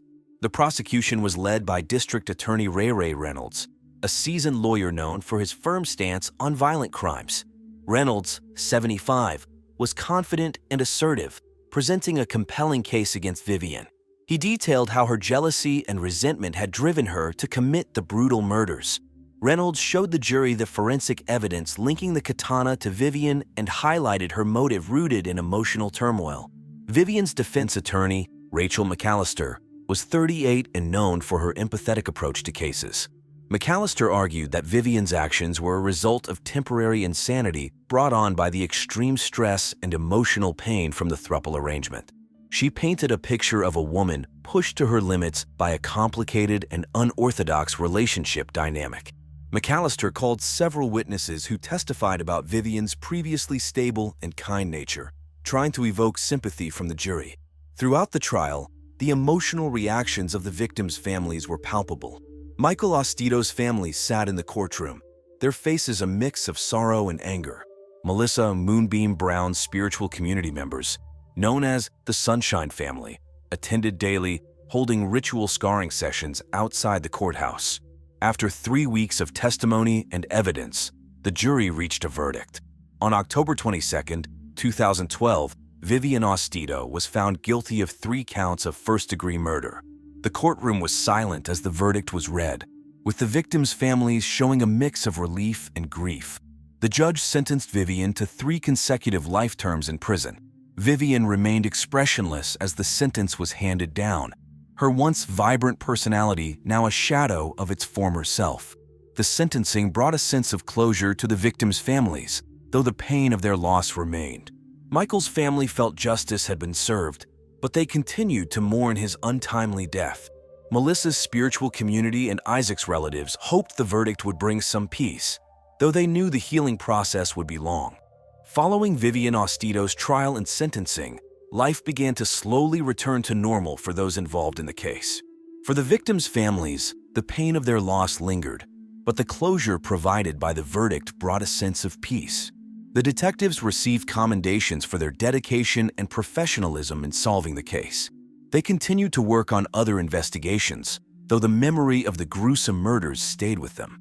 The Asheville Police Department implemented new protocols for handling similar cases, ensuring a more coordinated and efficient response in the future.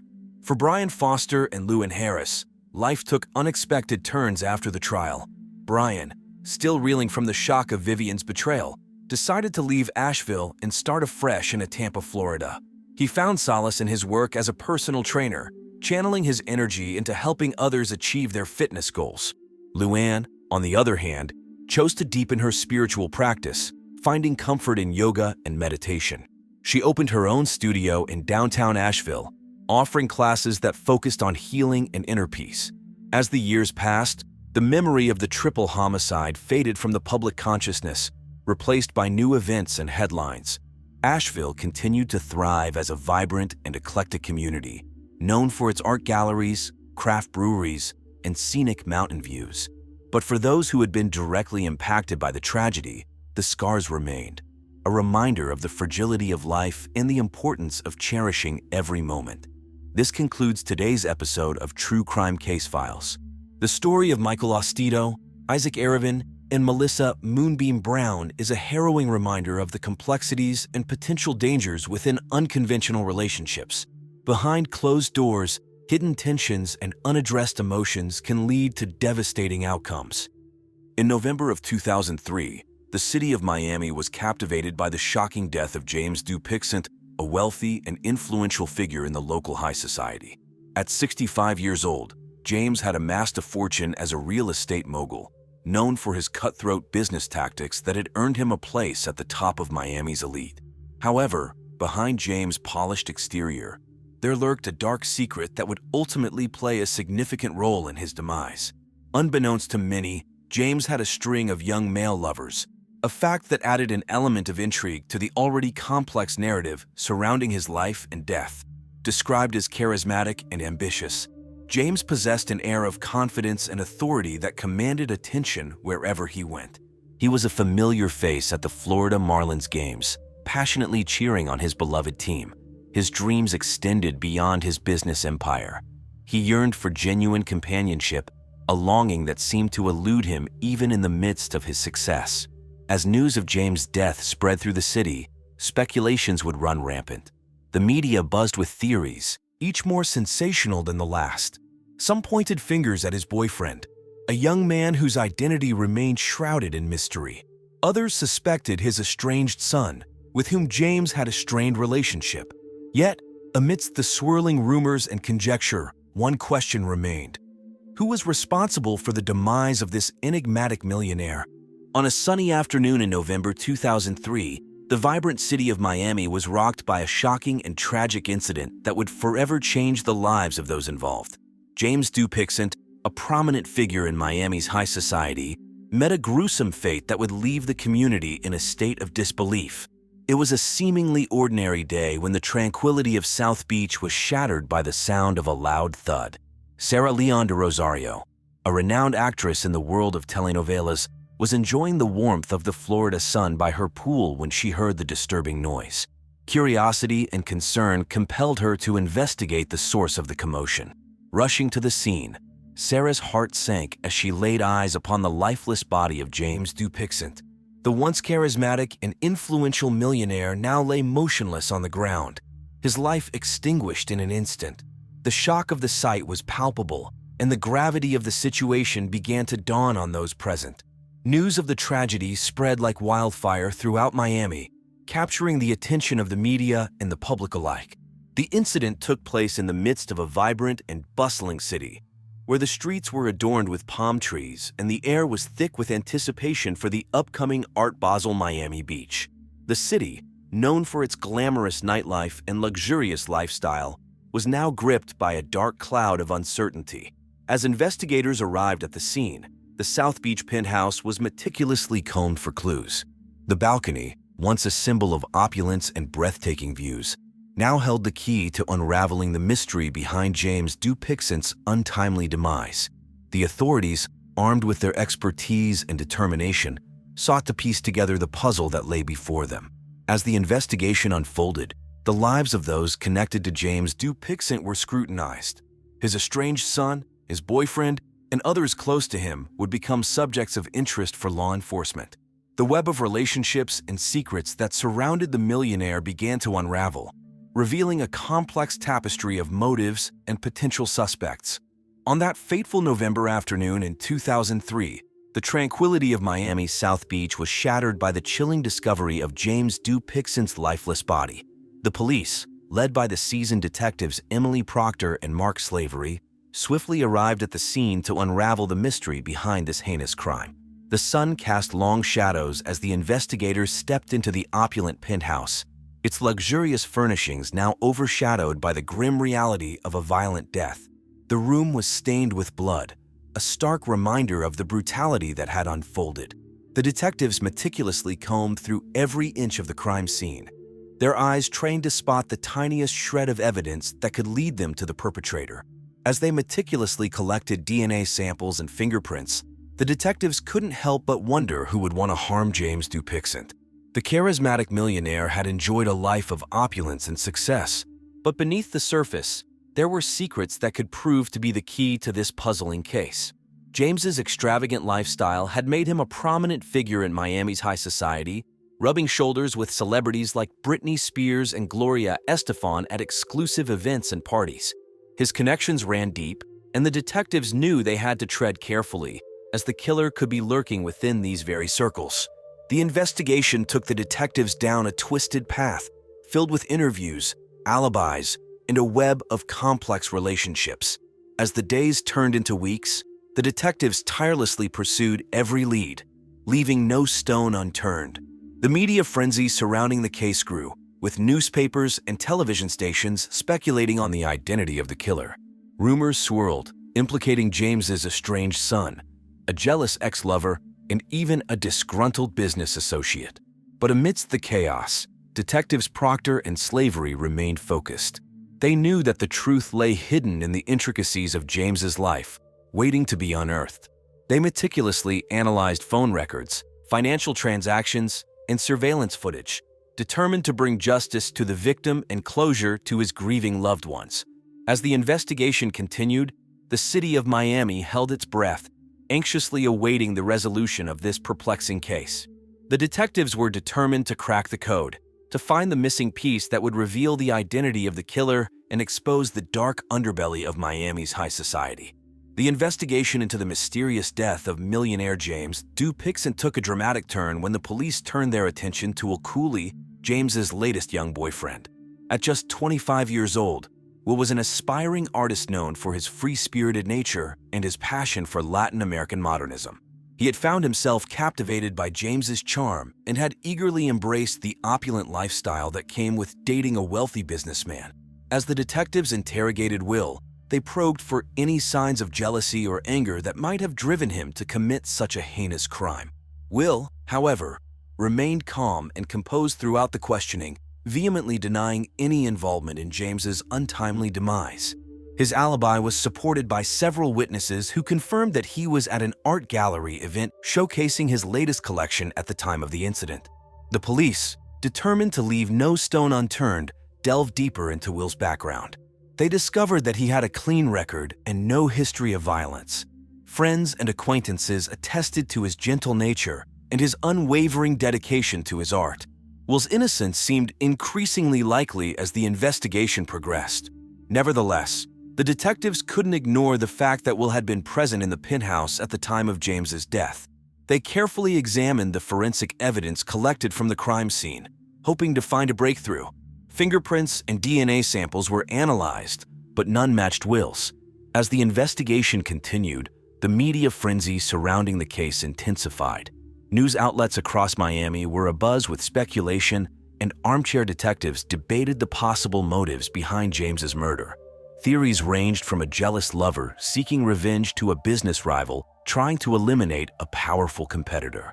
The detectives, faced with mounting pressure, widened their scope of investigation.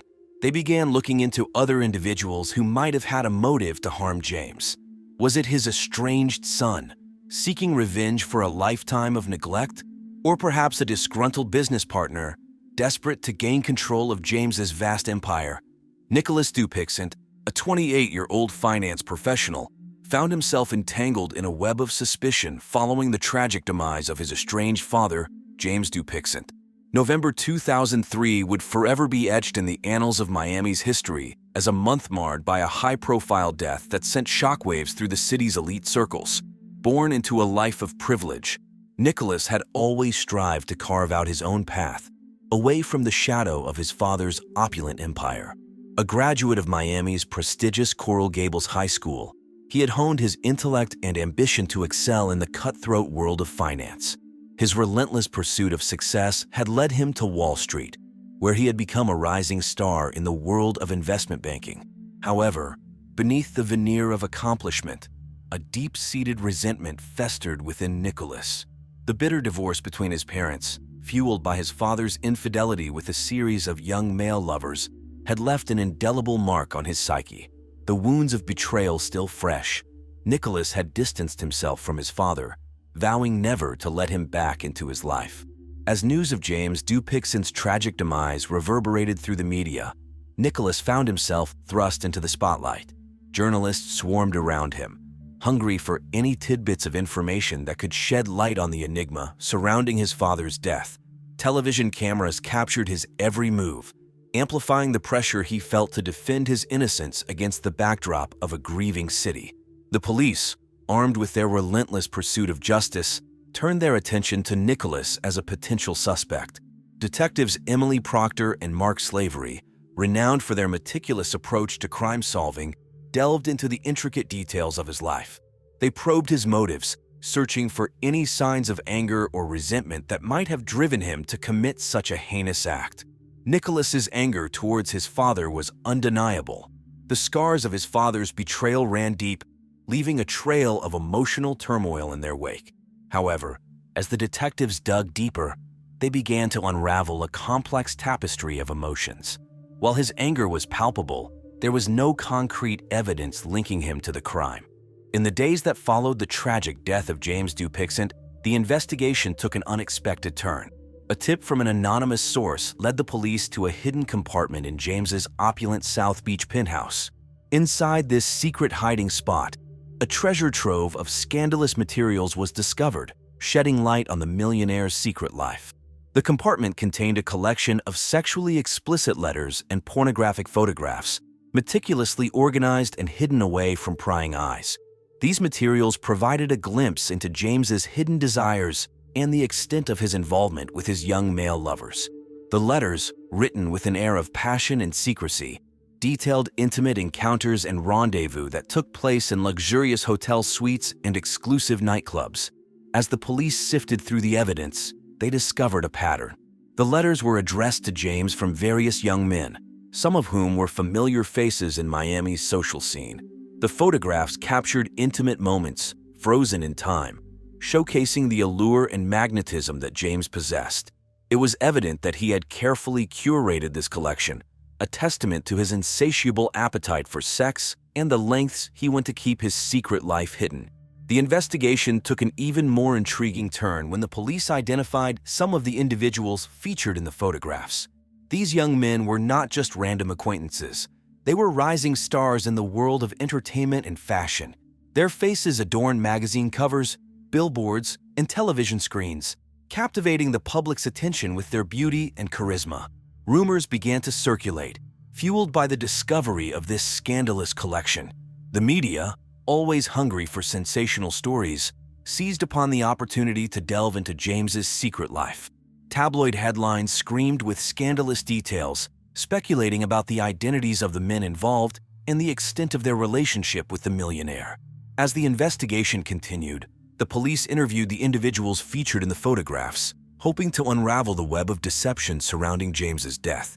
Each interview revealed a different side of the story, as these young men struggled to reconcile their public personas with their private sexual encounters with James.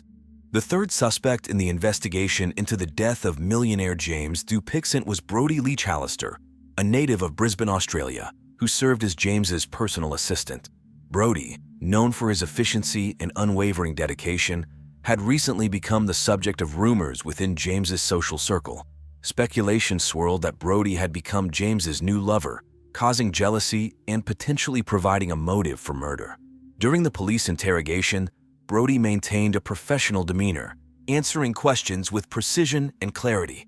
However, beneath his composed exterior, there seemed to be a hidden desire for a life of luxury and excitement. Brodie's background investigation revealed that he had grown up in a wealthy neighborhood in Brisbane, far from the glamorous world of Miami's high society. After completing his degree at the University of Queensland, Brodie decided to pursue his dreams in the United States, landing a job as a personal assistant to a wealthy businessman in New York City.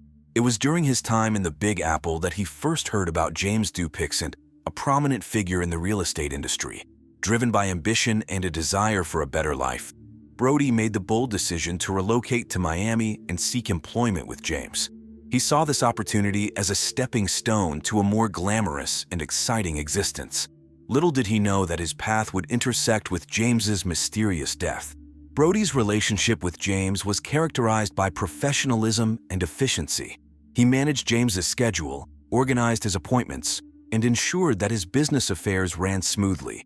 However, whispers among James's inner circle suggested that their professional relationship had evolved into something more intimate. As the investigation delved deeper into Brodie's personal life, it was discovered that he had a penchant for luxury brands and a taste for the finer things in life. It seemed that Brodie had become enamored with the glamorous lifestyle that James embodied.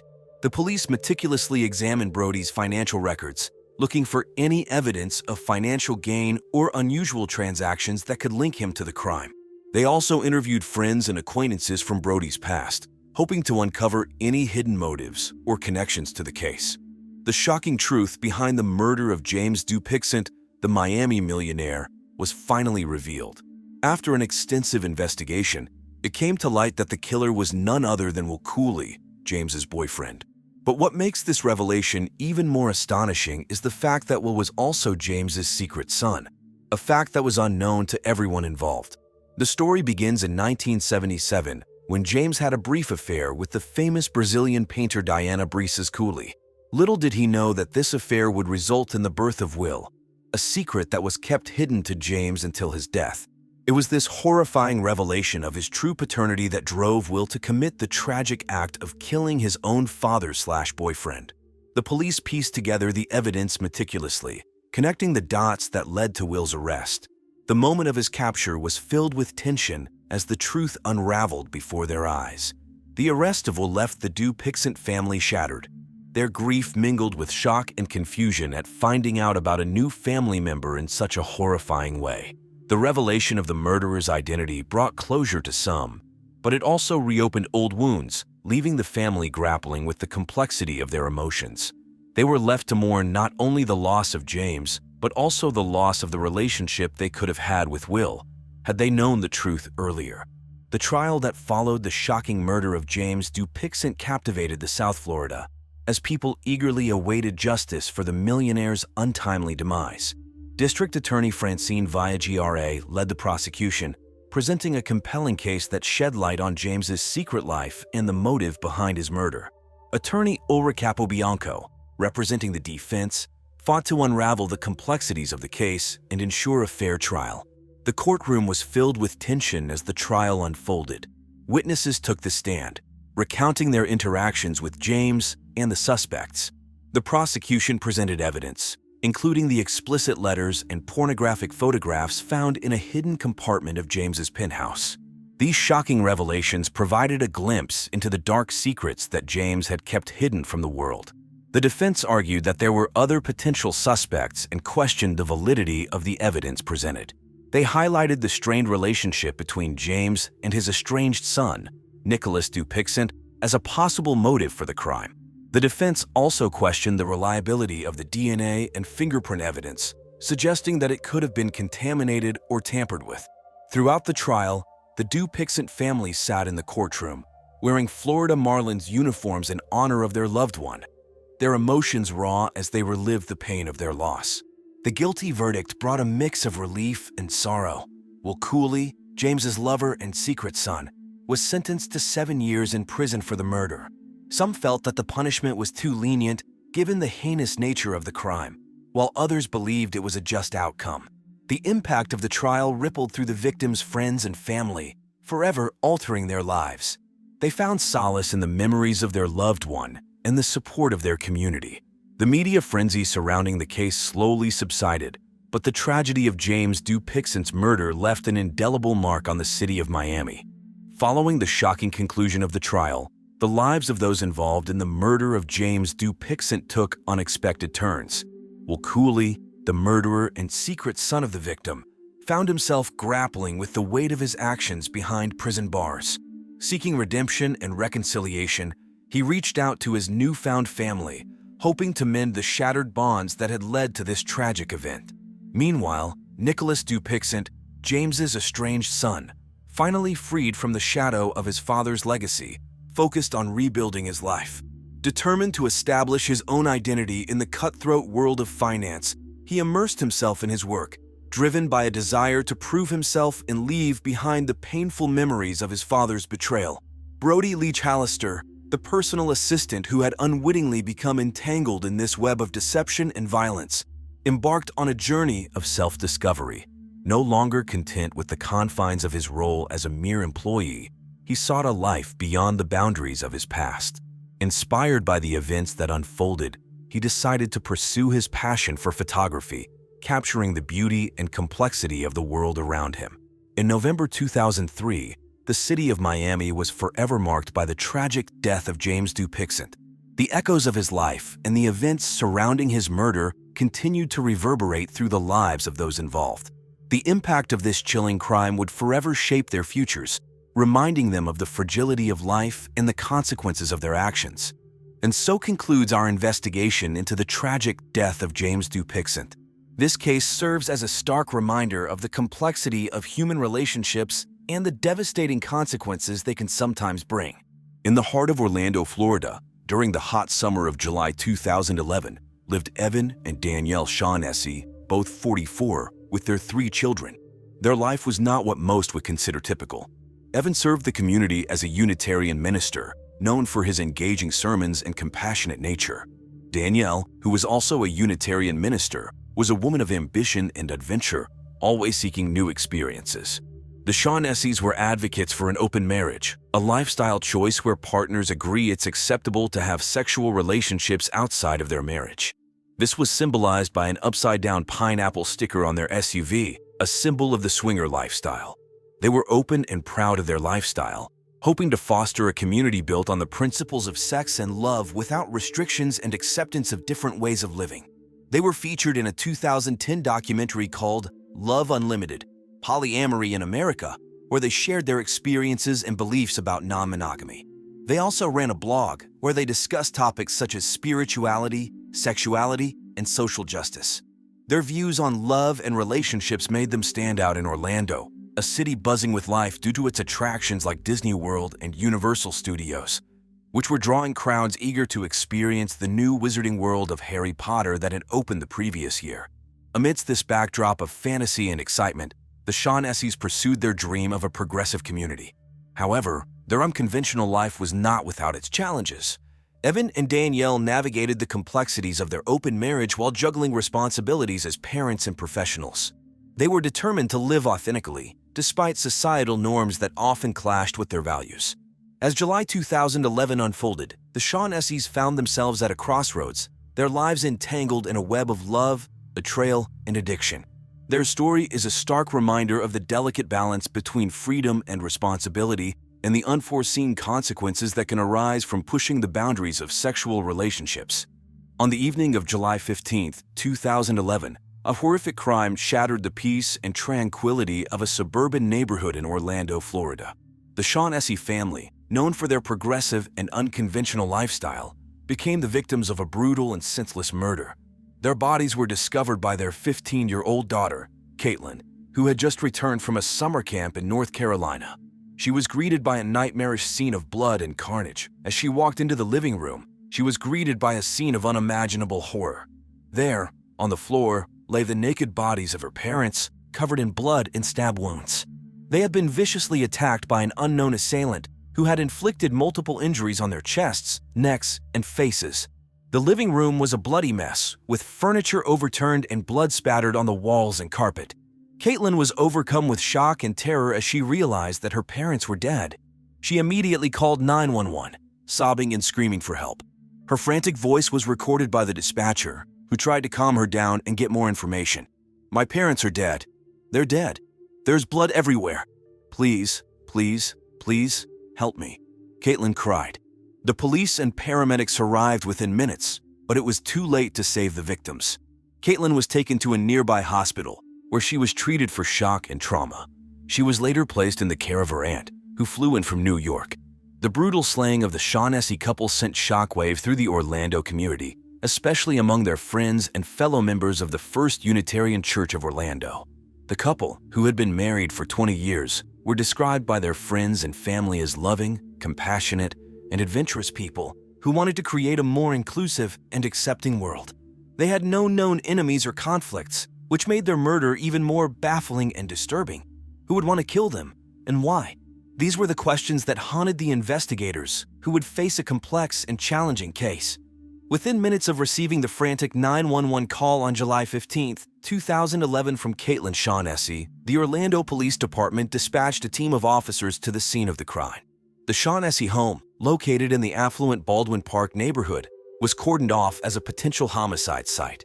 The first responders, led by Detective Eugene Domingo, entered the house with caution, unsure of what they would find inside. What they witnessed was a scene of unimaginable horror.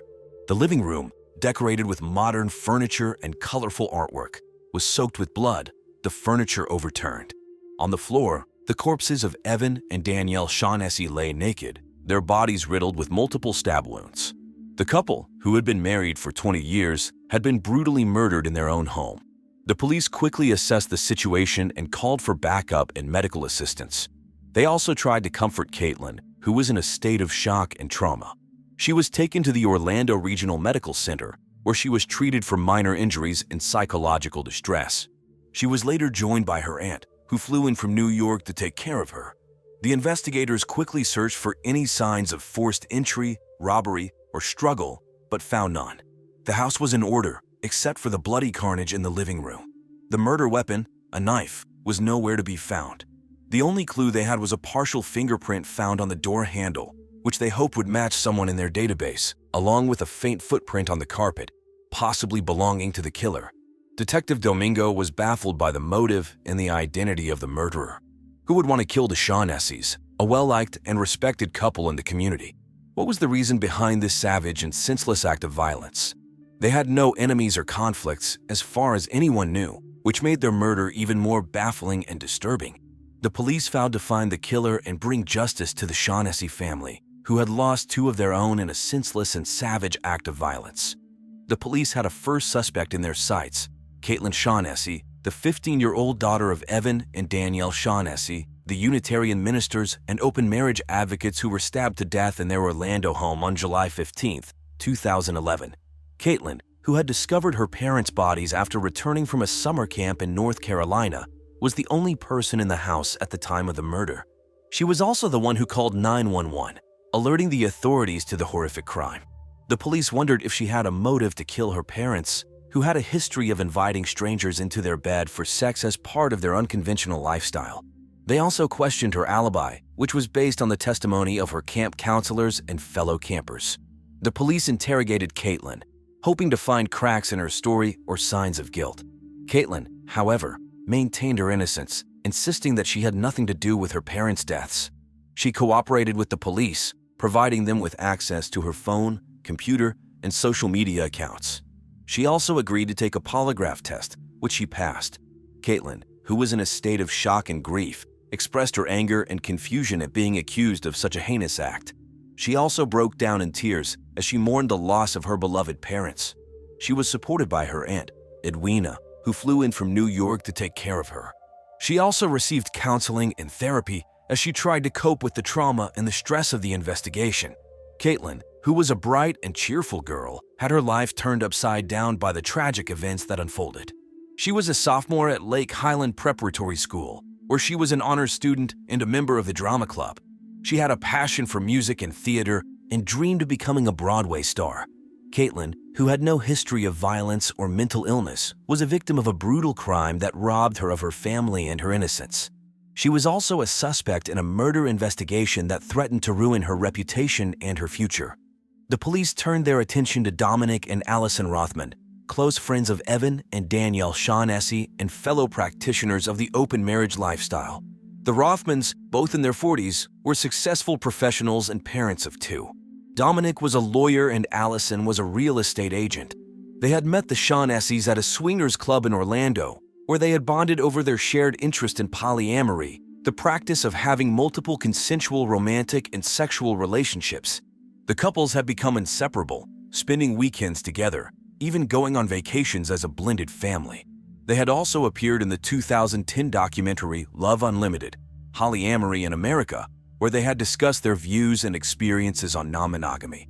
The police interrogated the Rothmans, wondering if they had any motive or involvement in the brutal murders of their friends. They asked them about their whereabouts on the night of the crime, their relationship with the victims, and their knowledge of any enemies or threats. The Rothmans cooperated with the police, providing them with alibis, phone records, and testimonies from other witnesses. They also denied any role in the killings, expressing their shock and sorrow at the loss of their friends.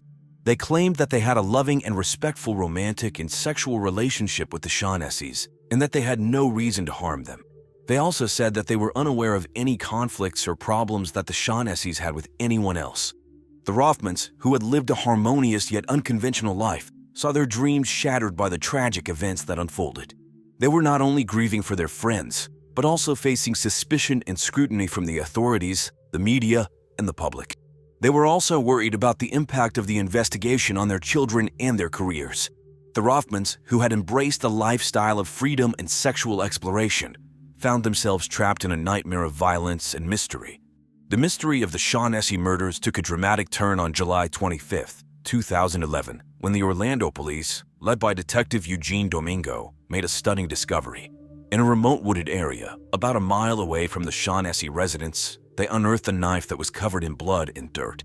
The knife, a 10-inch chef's knife that had been purchased from a Walmart store in Orlando on July 14, 2011, the day before the murders, matched the description of the murder weapon given by the medical examiner. The knife had been used to inflict multiple stab wounds to the chest, neck, and face of Evan and Danielle Shaughnessy, the Unitarian ministers and open marriage advocates who had been killed in their home on July 15, 2011. The police seized the knife and sent it to the crime lab for analysis. The results confirmed their suspicions. The knife had traces of the victim's blood and DNA, as well as the DNA of another person. The police ran the DNA profile through their database, hoping to find a match. They hit the jackpot. The DNA belonged to Steve Ballywick, a 54-year-old man with a criminal record and a history of drug abuse. The police had a new person of interest in the case, and they wasted no time in tracking him down. The police had found a possible killer, and they had the proof to back it up. The discovery of the knife was a major breakthrough in the case, as it provided the police with a solid lead. But still, there were questions. How had Steve met the Shaughnessy's? Was it at a swingers club, and had he been invited to join them for a night of sex? Had he snapped and stabbed them to death in a drug-fueled frenzy? The police had a person of interest in their sights, Steve Ballywick, a 54-year-old man whose sedan was seen near the Shaughnessy residence on the night of the murder. Steve, an ex-felon with a troubled past and a history of drug abuse, became the prime suspect after his DNA was found on the knife that was used to kill Evan and Danielle Shaughnessy. The Unitarian ministers and open marriage advocates who were stabbed to death in their Orlando home on July 15, 2011. The police, led by Detective Eugene Domingo, tracked down Steve to a motel in Kissimmee, Florida, where he was staying in a room that contained more evidence of his involvement in the crime. The police surrounded the motel and knocked on the door of his room. Steve, who was high on bath salts at the time, opened the door and saw the police. He panicked and tried to run, but the police tackled him and arrested him. That night they interrogated him, trying to get him to confess and explain his motive. Steve, however, denied any involvement in the gruesome crime, claiming that he had never met the Shaughnessy's and that he had nothing to do with their deaths. He expressed his anger and frustration at being accused of such a heinous act, casting down on the authorities' suspicions. Steve, who had lived the life of addiction and crime, was facing the most serious question of his life. Had he killed the Shaughnessy's in a drug-fueled frenzy? The shocking truth behind the Shaughnessy murders was finally revealed. The killer was none other than Steve Ballywick, a 54-year-old man who had been high on bath salts, a dangerous synthetic drug that had been linked to several violent incidents in Florida and across the country. Bath salts, which mimic the effects of cocaine and methamphetamine, can cause paranoia, hallucinations, and aggression. Steve had met Evan and Danielle Shaughnessy, the Unitarian ministers and open marriage advocates, at a swingers club in Orlando, where they had invited him to join them for a night of sex at their home. Unbeknownst to them, Steve had taken bath salts before arriving at their house. In a drug-induced frenzy, he attacked them with a knife that he had bought from a Walmart store the day before. He stabbed them repeatedly, mutilating their faces and bodies. He then fled the scene, leaving behind a trail of blood and evidence. The police, who had been investigating the case for 10 days, found the knife buried in a nearby wooded area, where it had Steve's DNA and the victim's blood on it. They arrested him and searched his room, where they found more proof of his guilt: a receipt for the purchase of the knife, a pair of blood-stained jeans and shoes, and a bag of bath salts. Steve, who had a criminal record and a history of drug abuse, denied any involvement in the crime, claiming that he had never met the Shaughnessy's and that he had nothing to do with their deaths. He was lying, and the police had the DNA evidence to prove it.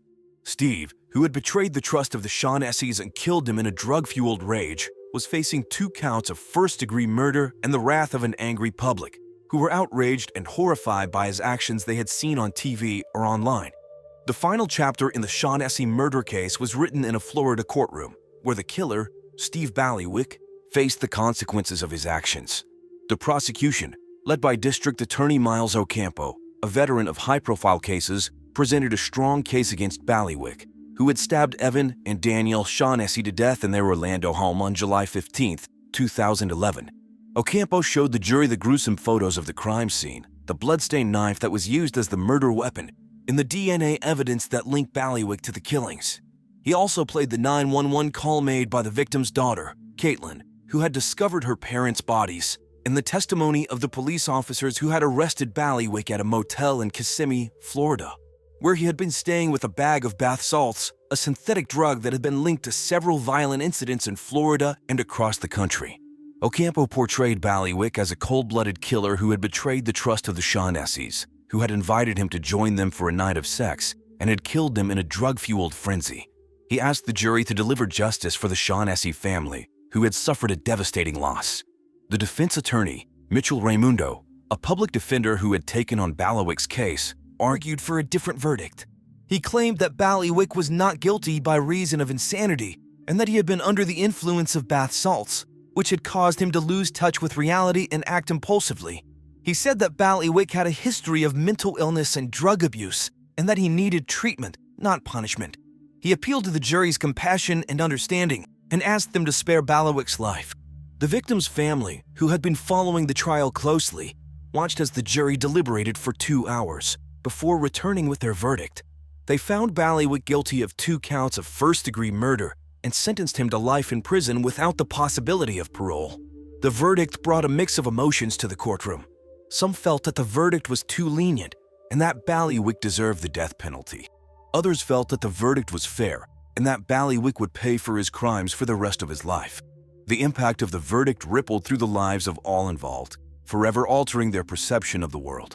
The trial of Steve Bailiwick, the bath salts killer who brutally murdered Evan and Danielle Shaughnessy, the Unitarian ministers and open marriage advocates, in their Orlando home on July 15, 2011, left a lasting impact on the lives of those who were touched by the tragedy. Caitlin Shaughnessy, the 15-year-old daughter of the victims, who had found their mutilated bodies, was traumatized by the horrific ordeal. She sought solace and therapy in the support of her extended family, who had long presumed her parents dead. She also received an outpouring of sympathy from the public, who donated over $100,000 to a fund set up by the Miami Herald to help her with her education and future. Dominic and Allison Rothman, the close friends of the Shaughnessy family and fellow proponents of the non-monogamous lifestyle, were scarred by the suspicion cast upon them by the police and the media. They distanced themselves from the open marriage scene, which had been growing in popularity in Florida and across the country. They focused on healing their own relationship and coping with the loss of their friends. The police, led by Detective Eugene Domingo, who had worked tirelessly to solve the case and bring the killer to justice, were forever marked by the horrors they witnessed. They continued their efforts to combat the rising threat of bath salts, a synthetic drug that had been linked to several violent incidents in Florida and across the country.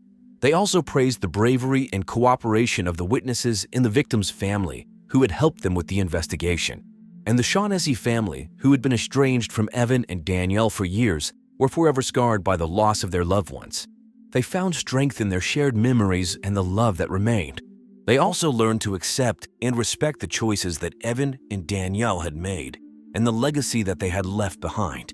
In the heart of Boulder, Colorado, nestled among the majestic Rocky Mountains, lived Daniel Malinsky, a 46-year-old professor with a profound knowledge of geology.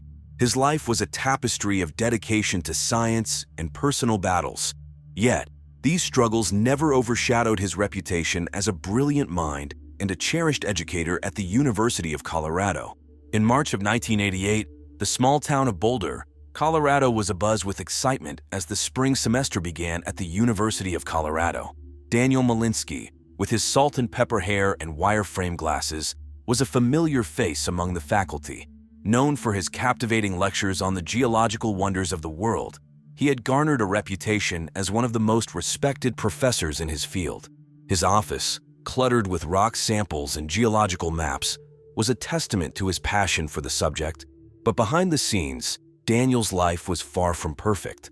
He had battled with alcohol addiction for years, and although he had managed to achieve sobriety, the scars of his past still haunted him. His struggle with bipolar disorder added another layer of complexity to his already turbulent life. Yet, despite these challenges, Daniel remained committed to his work and his family. His son Vincent, a bright and ambitious 13-year-old, was attending the Colorado School for the Deaf. Daniel, wanting to create a comfortable space for his son, had embarked on a project to convert the attic into a bedroom. He spent countless hours researching the best materials and meticulously planning the renovation. The attic was filled with boxes of insulation, tools, and blueprints, evidence of Daniel's unwavering love. Even as he navigated the complexities of his own life and his marriage to his wife, Sandra. Amidst this backdrop, Daniel's death struck a chord of mystery. Was it an unfortunate accident, a desperate act of suicide, or something more nefarious? As we delve deeper into this enigma, we invite you to join us on this journey of discovery. Together, we will explore the life and untimely demise of Daniel Malinsky. On that fateful day in March 1988, the tranquil city of Boulder, Colorado was basking in the warmth of a clear and calm afternoon. The residents went about their daily routines, unaware that tragedy was about to strike the peaceful neighborhood. Daniel Malinsky, a 46-year-old esteemed professor of geology at the University of Colorado, was engrossed in a home improvement project. He had been diligently working on converting his attic into a cozy bedroom for his beloved son, Vincent, a student at the Colorado School for the Deaf who eagerly anticipated the completion of his new space.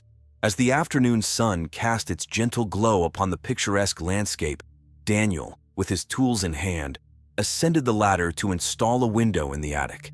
It was a routine task for him, having spent years honing his handyman skills. However, on this fateful day, tragedy struck with a merciless force. In a sudden and inexplicable turn of events, Daniel lost his footing and plummeted to his untimely demise. The deafening silence of the fall was shattered by the anguished cry of Sandra Malinsky, Daniel's wife and a professor of English literature at the same university. The shock and disbelief that washed over her were palpable as she stood there, frozen in the face of this unimaginable tragedy. Sandra, her heart pounding, immediately dialed emergency services, her trembling fingers struggling to find the right buttons on the rotary phone. The authorities were dispatched with urgency, racing against time to unravel the mysteries surrounding Daniel's death. As news of the tragic incident spread, the tight-knit community of Boulder was left reeling. The local newspaper, the Boulder Daily Camera, covered the story extensively, capturing the collective sorrow that gripped the town. Friends, colleagues, and students mourned the loss of a man who had left an indelible mark on their lives.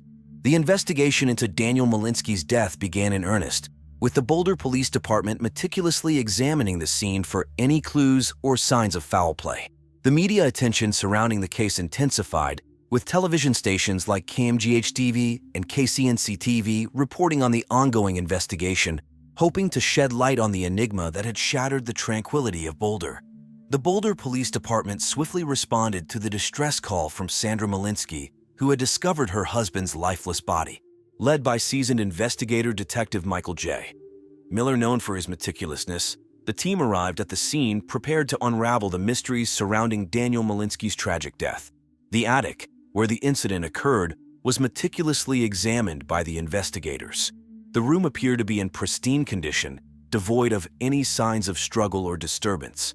The investigators carefully combed through every inch of the space, searching for clues that could shed light on the circumstances leading to Daniel's demise. As they meticulously analyzed the attic, the investigators took note of the window that Daniel had been installing before his fall. They examined the window frame, checking for any signs of faulty installation or structural issues that could have contributed to the tragedy. They also inspected the tools and materials present in the vicinity, looking for any potential hazards or malfunctions.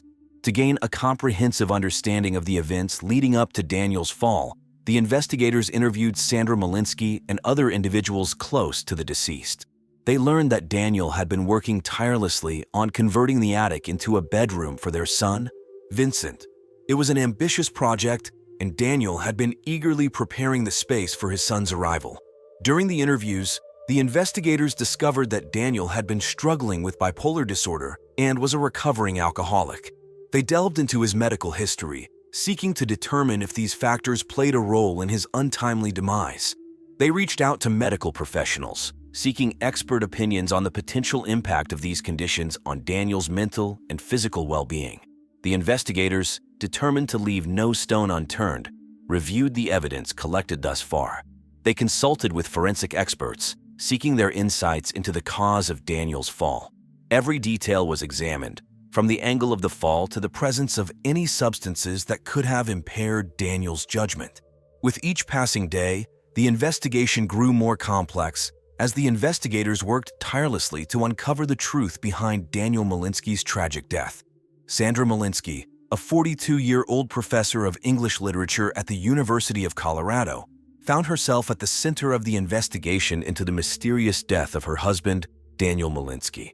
The couple's tumultuous relationship had long been a topic of gossip among their colleagues and friends, with witnesses recalling heated arguments and public displays of discord. One witness, who wished to remain anonymous, claimed to have seen Sandra and Daniel engaged in a heated argument outside a local coffee shop just days before the tragic incident. They were shouting at each other, and Sandra looked furious. The witness recounted, "I couldn't hear the details, but it seemed like a serious disagreement." The police, armed with this information, focused their attention on Sandra as the primary suspect in the case. The investigators delved into the couple's troubled marriage, uncovering a shocking revelation. Sandra had been involved in an illicit affair with Zoe Bronwick, a 22-year-old English literature student at the university. Zoe, a striking young woman with a passion for literature, had captured Sandra's heart and led her down a path of deceit.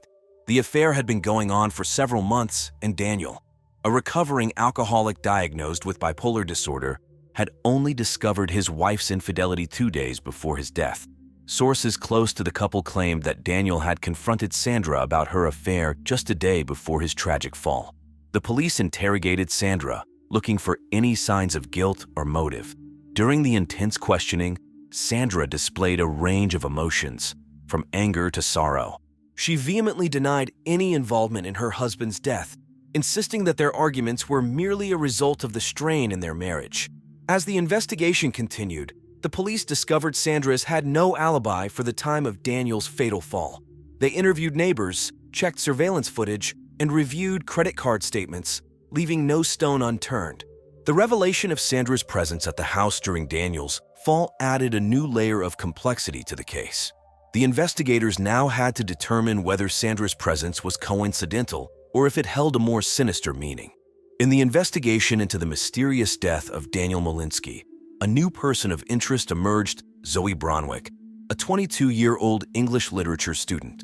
Zoe's involvement in an affair with Sandra Malinsky, Daniel's wife, raised suspicions and made her a compelling suspect in this puzzling case. At the time of Daniel's tragic fall, Zoe was a student at the University of Colorado, where Sandra also taught English literature.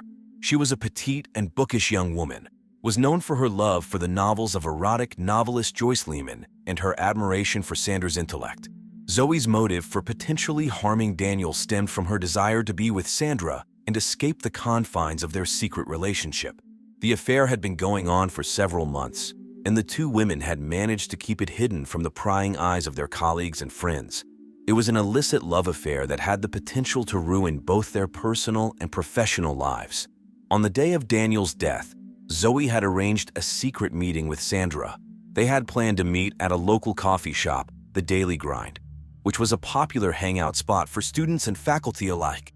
The coffee shop was known for its cozy atmosphere and delicious pastries, making it a perfect place for clandestine meetings. The police, aware of this meeting, questioned Zoe extensively about her interactions with Sandra on that fateful day. Zoe displayed a combination of fear and defiance during the interrogation, adding an air of intrigue to the investigation. She adamantly denied any involvement in Daniel's death, claiming that she had no knowledge of his plans or the circumstances surrounding his fatal fall. As the investigation progressed, the police diligently examined phone records, analyzing fingerprints found at the crime scene, and interviewing potential witnesses, determined to uncover the truth behind Daniel Malinsky's tragic demise. As the investigation into the death of Daniel Malinsky progressed, the police made a startling discovery. On a day not long after Daniel's tragic fall, they stumbled upon a hidden letter in the possession of Sandra Malinsky, his wife and primary suspect in the case. This letter, written in a state of emotional turmoil, provided a glimpse into the depth of Sandra's affair with Zoe Bronwick, a 22-year-old English lit student. The contents of the letter were both shocking and disturbing. In the letter, Sandra expressed her desire for Daniel to just die, a chilling statement that sent shivers down the spines of the investigators. It also revealed her resentment towards Daniel, blaming him for their son Vincent's deafness. The letter painted a picture of a tumultuous relationship, fraught with secrets and hidden desires. The police meticulously analyzed this newfound evidence, hoping it would provide crucial insights into the case. They sought the assistance of forensic experts, hoping to link it definitively to Sandra and establish its authenticity. They also reached out to handwriting analysts to compare the writing in the letter to known samples of Sandra's handwriting. As news of the investigation spread, the media seized upon the sensational nature of the case. Newspapers and television stations across Boulder were abuzz with speculation and theories. Journalists camped outside the Malinsky residence, hoping to catch a glimpse of Sandra or Zoe, who had become local celebrities in their own right. The case took a surprising turn when a witness came forward, claiming to have seen Sandra and Zoe arguing vehemently in a local cafe on the day of Daniel's death. This witness, a regular patron of the cafe, provided a detailed description of the heated exchange, further fueling suspicions of foul play. With each passing day, the investigation into the death of Daniel Malinsky grew more complex. The police painstakingly sifted through the evidence, determined to uncover the truth behind this puzzling case. Vincent Malinsky, the 13-year-old son of Daniel and Sandra, was also present in their Boulder, Colorado home on that fateful day in March 1988. As investigators delved deeper into the case, they considered the possibility that Vincent may have witnessed or inadvertently played a role in his father's death. They meticulously analyzed his movements and actions leading up to the incident, leaving no stone unturned in their pursuit of the truth. During their investigation, the police discovered that Vincent's current bedroom was located just below the attic where his father met his untimely demise. This detail increased the possibility of Vincent witnessing the actual fall.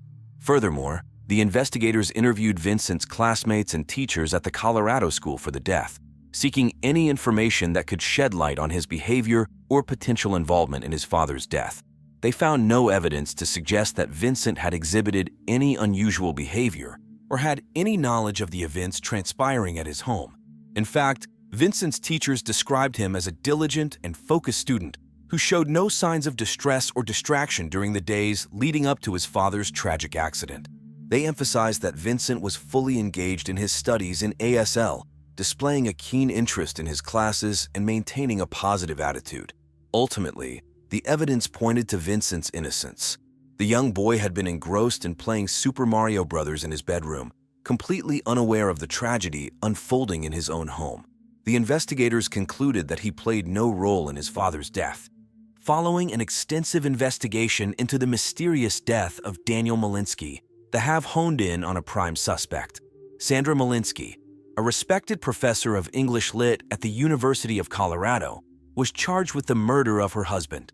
The authorities diligently pieced together the puzzle, uncovering a web of deceit and betrayal.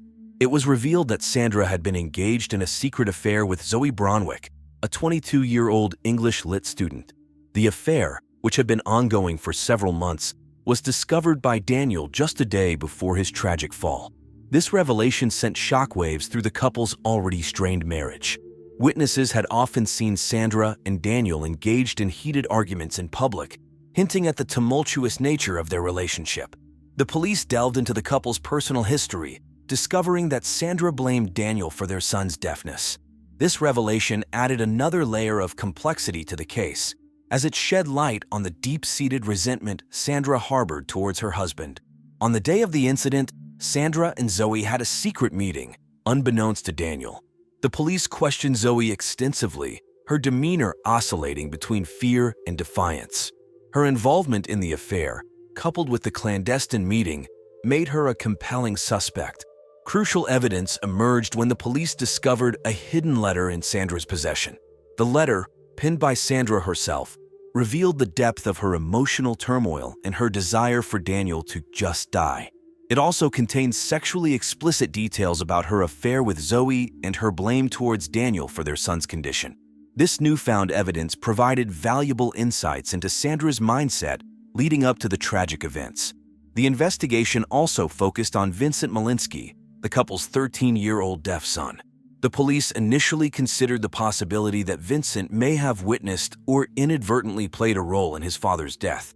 However, after a thorough examination, his innocence became clear. He was merely playing Super Mario Bros. In his bedroom, oblivious to the unfolding tragedy. Through mostly circumstantial evidence, the police built a strong case against Sandra Malinsky. Her motive, the discovery of the affair, combined with the resentment she harbored towards her husband, painted a compelling picture of a woman driven to silence Daniel. The evidence pointed towards a premeditated act planned to appear as an accident. As the case unfolded, the public eagerly awaited the trial of Sandra Malinsky, a trial expected to shed further light on the events surrounding Daniel's death and provide closure for those affected by this tragic loss. The trial of Sandra Malinsky, the primary suspect in the death of her husband, Daniel Malinsky, captivated Colorado in March of 1988. The courtroom, located in the Boulder County Courthouse, a historic building located in downtown Boulder, Colorado, was filled with anticipation as the prosecution and defense presented their cases, each determined to sway the jury in their favor. The prosecution, led by renowned District Attorney Jonathan Thompson, meticulously built his case against Sandra. They presented a series of witnesses, including neighbors who had heard arguments between Sandra and Daniel, as well as friends who had witnessed their strained marriage. The prosecution also introduced evidence of Sandra's affair with Zoe Bronwick, a young English Lit student.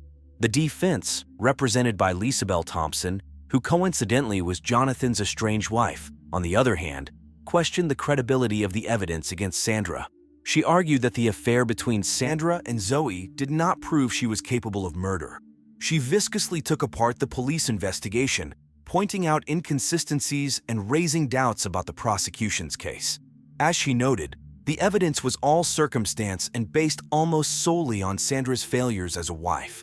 Throughout the trial, the victim's family, including Daniel and Sandra's deaf son, Vincent Malinsky, sat in the courtroom, hoping for justice. Now a 14-year-old student at the Colorado School for the Deaf, Vincent sat quietly, his eyes fixed on his mother. The trial lasted for weeks, with the prosecution and defense presenting their witnesses and evidence. Finally, after careful deliberation, the jury reached a verdict. The tension in the courtroom was palpable as the foreperson stood up and pronounced Sandra Malinsky not guilty. Gasps and murmurs filled the room as the family, the defense, and even some members of the public expressed shock and disbelief. The outcome left many questioning whether justice had truly been served. In the aftermath, the trial of Sandra Malinsky became a topic of discussion among legal experts and true crime fanboys alike. The Boulder County Courthouse returned to its usual business, but the echoes of this captivating trial lingered in the minds of all those who followed the case. In the aftermath of the highly publicized trial, the lives of those involved in the Daniel Malinsky case took divergent paths. Sandra Malinsky, the accused wife, now a free woman, faced the arduous task of rebuilding her life and reputation. She made the decision to return to her home country of the United Kingdom, seeking solace in the familiar surroundings of her childhood. Meanwhile, Zoe Bronwick, the young woman at the center of the affair, quietly graduated from the University of Colorado and disappeared from the public eye. Her whereabouts remained unknown, leaving behind a trail of unanswered questions. As for Vincent Malinsky, the deaf son of Daniel and Sandra, he embarked on a journey of healing and resilience. With the support of the Colorado School for the Deaf, Vincent found solace in his studies and extracurricular activities. He excelled academically, displaying a keen interest in science and mathematics. Vincent's story of triumph over adversity captured the attention of local news outlets, who dubbed him the deaf prodigy. The Daniel Malinsky case, which unfolded in the tranquil town of Boulder, Colorado, in March of 1988, left an enduring impact on the lives of those involved. The trial's outcome, with Sandra Malinsky's acquittal, left many questioning whether justice had truly been served. The echoes of the case continued to reverberate through the community, serving as a reminder of the fragility of human relationships and the complexities of the human psyche. The case of Daniel Malinsky's death remains an enigma. Was it a tragic accident, a desperate act of suicide, or a calculated murder? Despite the acquittal of Sandra Malinsky, the truth remains elusive. Charlie Mabry was 42 years old. He lived in Charlotte, North Carolina, with his wife, Lisa Ann. Charlie worked as a bank manager at First Union National Bank. He was known for being very organized and responsible. Charlie grew up in Charlotte, where he attended East Mecklenburg High School. Later, he went to the University of North Carolina at Charlotte and got a degree in finance. Charlie was a quiet and thoughtful person. He loved to read books, especially mysteries, and enjoyed watching movies. Some of his favorites were old detective films. He also liked to play chess and often spent his weekends at the local chess club. His friends described him as kind and dependable. He was always there when someone needed help. Charlie was deeply in love with his wife, Lisa Ann. They had been married for 10 years. Lisa Ann was a real estate agent. She was very outgoing and loved to throw big parties. They were childless but very close to their families. Charlie's younger brother, Jock, was important to him. Jock worked as Charlie's assistant and helped him manage his busy schedule. In the days before his death, Charlie was very stressed. He had found out that Lisa Ann was having sex with several other men. This news broke his heart. He was so upset that he started eating a lot and drinking too much alcohol. He gained a lot of weight and became an alcoholic. His friends noticed that he was not himself anymore. They worried about him, but he didn't talk much about his problems. Charlie had been thinking about divorcing Lisa Ann. He knew it would be difficult, but he didn't see any other way to find peace. Despite everything, he still went to work every day and did his job well. He hoped that things would get better, but he was very sad and felt trapped in his situation. A few days before his death, Charlie spent a lot of time in his home office. He was looking through old photo albums and thinking about happier times. He also watched the news about the upcoming NCAA basketball tournament, which he always enjoyed. His friends and family didn't know how bad things had gotten for him. They were shocked when they heard the news of his death. On the morning of March 15, 2001, it was a cloudy day in Charlotte, North Carolina.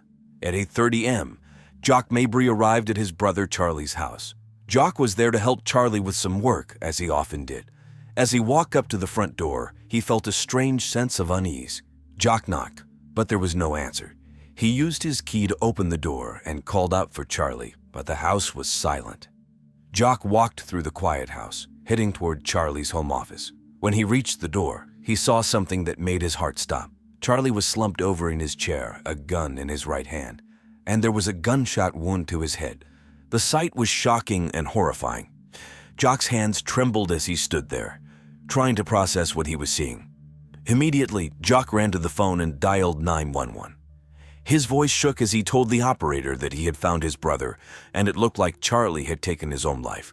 The operator stayed on the line with Jock, trying to keep him calm while they waited for the police to arrive. Jock paced the room, looking around and trying to understand how this had happened. As he waited, Jock noticed something strange. Charlie was left-handed, but the gun was in his right hand. This detail stood out to him, making him question if this was really a suicide. He told the 911 operator about it, and she assured him that the police would investigate everything thoroughly. Within 15 minutes, the police arrived. They quickly secured the area and began their investigation, taking pictures, collecting evidence, and talking to Jock about what he had found. The police arrived at Charlie Mabry's house at 8:50 a.m. on March 15, 2001. The weather was cloudy and chilly, matching the somber mood of the situation. Detective Sarah Marlett and Detective Joe Jack Solaire led the investigation. They were known for their thorough and careful work. When the detectives entered the home office, they saw Charlie's body slumped over in his chair. The scene was disturbing. Charlie had a gunshot wound to his head, and the gun was in his right hand. This immediately caught the detectives' attention because Charlie was left-handed. There was no suicide note, which was also unusual. The detectives began their investigation by carefully examining the office. The room was mostly tidy, with just a few papers scattered on the desk. There were photos of Charlie and his wife, Lisa Ann, on the shelves. The detectives took pictures of everything and collected evidence, including the gun and any fingerprints they could find. Detective Marlett noticed the position of the gun and the angle of the wound. It didn't look right for a suicide. She and Detective Solaire discussed their observations and agreed that they needed to consider other possibilities. They talked to Jock Mabry, who had found his brother's body. Jock was visibly shaken but tried to provide as much information as he could. The detectives asked Jock about Charlie's recent behavior and any problems he might have been facing. Jock mentioned Charlie's troubles with alcohol and his distress over Lisa Ann's infidelity. He also told them about Charlie's plans to divorce Lisa Ann, which might have been a motive for someone to harm him. The detectives then used various tools to investigate the scene further. They used a special powder to find fingerprints and collected samples of anything that might provide clues, like hairs or fibers. They also checked Charlie's phone and computer for any messages or emails that could explain what happened. As they worked, Detective Solaire found a set of bank statements hidden in a drawer. These statements showed large sums of money being transferred to an offshore account in Lisa Ann's name. This discovery was significant and raised more questions about Lisa Ann's involvement. But police also talked to neighbors and friends to see if anyone had noticed anything unusual. Some neighbors mentioned hearing arguments between Charlie and Lisa Ann, which added to the suspicion. By the end of the day, the detectives had gathered a lot of evidence but still had many questions. The crime scene suggested that Charlie's death was not a simple suicide but a potential murder. The unusual details and the hidden bank statements pointed to a deeper, more complex story. The investigation was just beginning, and the detectives knew they had a challenging case ahead of them. Lisa Ann Mabry, 35, was the first suspect the police investigated. She was Charlie's wife and worked as a successful real estate agent in Charlotte, known for her charm and persuasive skills. She often hosted elaborate parties, including her infamous nude masquerade, making her a well-known figure in their community. On the afternoon of March 15, 2001, Detectives Sarah Marlett and Joe Jack Soler visited Lisa Ann at her office. She greeted them with a calm demeanor, but the detectives could see the worry in her eyes. They began by asking her about the events leading up to Charlie's death. Lisa Ann explained that she and Charlie had been having marital problems. She admitted that they argued frequently and that Charlie was upset about what she said were her innocent and platonic friendships with other men.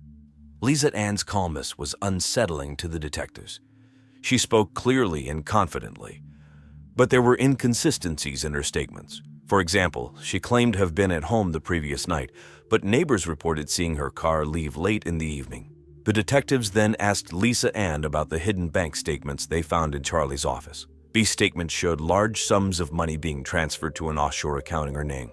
Lisa Ann seemed taken aback but quickly recovered, saying the money was for a business investment she hadn't told Charlie about. Despite her explanations, the detectives remained suspicious. They asked Lisa Ann if she knew why Charlie would have the gun in his right hand if he was left-handed. She hesitated and then suggested that he might have been secretly ambidextrous or in a state of distress. Throughout the interrogation, Lisa Ann maintained her composure.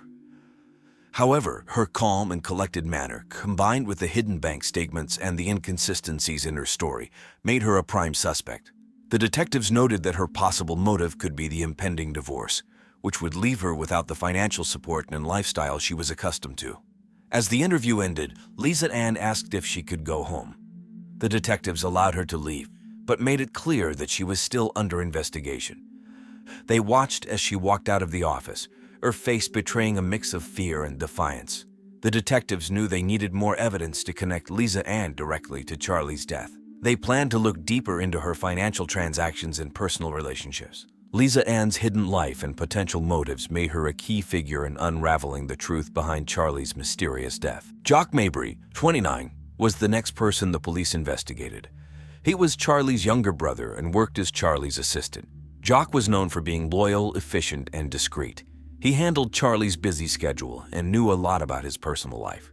On March 16, 2001, detectives Sarah Marlett and Joe Jack Soler brought Jock in for questioning. They wanted to understand more about his relationship with Charlie and Lisa Ann. Jock was visibly upset but cooperative. He admitted that he had been very close to Charlie and was deeply affected by his death. The detectives asked Jock about his relationship with Lisa Ann. After a moment of hesitation, Jock confessed that he had been one of Lisa Ann's lovers. He explained that he admired her and got caught up in her charm. However, he insisted that he had no reason to harm his brother. Jock seemed genuinely remorseful and ashamed of his actions. Detective Marlett then asked Jock about the night before Charlie's death. Jock explained that he had been at home and had spoken to Charlie on the phone. Charlie seemed stressed but didn't mention anything about harming himself. Jock's alibi was solid, but the detectives still had doubts because of his close relationship with both Charlie and Lisa Ann. The detectives also questioned Jock about the hidden bank statements found in Charlie's office. Jock seemed surprised and said he had no knowledge of the offshore account. He explained that he managed Charlie's schedule and some finances but wasn't involved in all aspects of Charlie's financial life. Jock's demeanor during the interrogation was a mix of sadness and guilt. He was devastated by his brother's death and upset about his sexual involvement with Lisa Ann. The detectives noted that while Jock had a potential motive due to his affair with Lisa Ann, he also seemed genuinely distraught and cooperative. Despite his cooperation, the detectives couldn't ignore the possibility that Jock might have had a role in Charlie's death. They decided to investigate further, looking into Jock's phone records, emails, and financial transactions to see if there was any connection to the offshore account or other suspicious activities. On March 18, 2001, a few days after Charlie's death, the weather was sunny but cool in Charlotte. Detective Sarah Marlett received a call that new evidence had been found. A junior police cadet was running evidence found at the Mabry house when she noticed something shiny. Upon closer inspection, she saw it was a CD. Detective Marlett and her partner, Detective Joe Jack Soler, quickly examined the CD at the police station. They found several documents and emails on it. The emails were between Lisa Ann and an unknown person discussing plans to transfer large sums of money to an offshore account. There were also detailed plans about a new life in the Philippines. This new evidence was crucial. The detectives immediately linked the CD to the hidden bank statements they had found earlier. They'd also discovered emails that showed Lisa Ann was planning to leave both Charlie and David Palmer, Charlie's best friend, and one of her other lovers. The documents revealed Lisa Ann's true intentions and painted a clearer picture of her motives. Detectives Marlett and Soler realized that Lisa Ann had been planning her escape for a long time. She had been funneling money into an offshore account, preparing to start a new life far away. The fact that Charlie had discovered this deception might have pushed him to finally decide on a divorce, which in turn could have led Lisa Ann to take drastic measures. With this new evidence, the detectives decided to bring Lisa Ann in for another round of questioning. This time, they confronted her with the emails and plans they have found. Lisa Ann's calm demeanor began to crack. She tried to explain the emails away, saying they were part of a business deal gone wrong with a wealthy Filipino family. However, the detectives were not convinced. The new evidence also showed that David Palmer was more involved than they initially thought. His influence over Lisa Ann and their affair added another layer to the investigation. The detectives knew they had to question David Palmer with a focus on his knowledge of Lisa Ann's plans. As the detectives pieced together the information, it became clear that Charlie's death was not a simple case of suicide. The hidden bank statements, the plans for a new life, and the emails pointed to a well-thought-out scheme. The detectives were determined to uncover the truth and bring justice for Charlie. David Palmer, 50, was the next person the police investigated. David was Charlie's best friend and had a reputation for being charming, ambitious, and somewhat manipulative. He worked as a financial consultant in Charlotte and was well known in social circles. He had been involved in a secret affair with Lisa Ann for several years, which complicated the case further. On March 20, 2001, detectives Sarah Marlett and Joe Jack Soler brought David in for questioning. They wanted to understand his relationship with Charlie and Lisa Ann and to uncover any potential motives he might have had. David appeared confident but slightly nervous as he sat down in the interrogation room. The detectives began by asking David about his friendship with Charlie. David spoke fondly of Charlie, describing him as a loyal and trustworthy friend. He claimed he had no knowledge of Charlie's intention to divorce Lisa Ann and expressed shock over Charlie's death. When asked about his affair with Lisa Ann, David admitted to it, but insisted that it was purely a personal matter and had nothing to do with Charlie's death. The detectives then confronted David with the emails found on the CD. These emails showed detailed discussions between David and Lisa Ann about their plans to transfer money to an offshore account and start a new life together. David's demeanor changed. He became defensive and agitated. He claimed the emails were part of a harmless fantasy and that neither he nor Lisa Ann had any intention of acting on them. David's potential motive was clear to the detectives. With Charlie out of the picture, David and Lisa Ann could have continued their relationship without fear of discovery.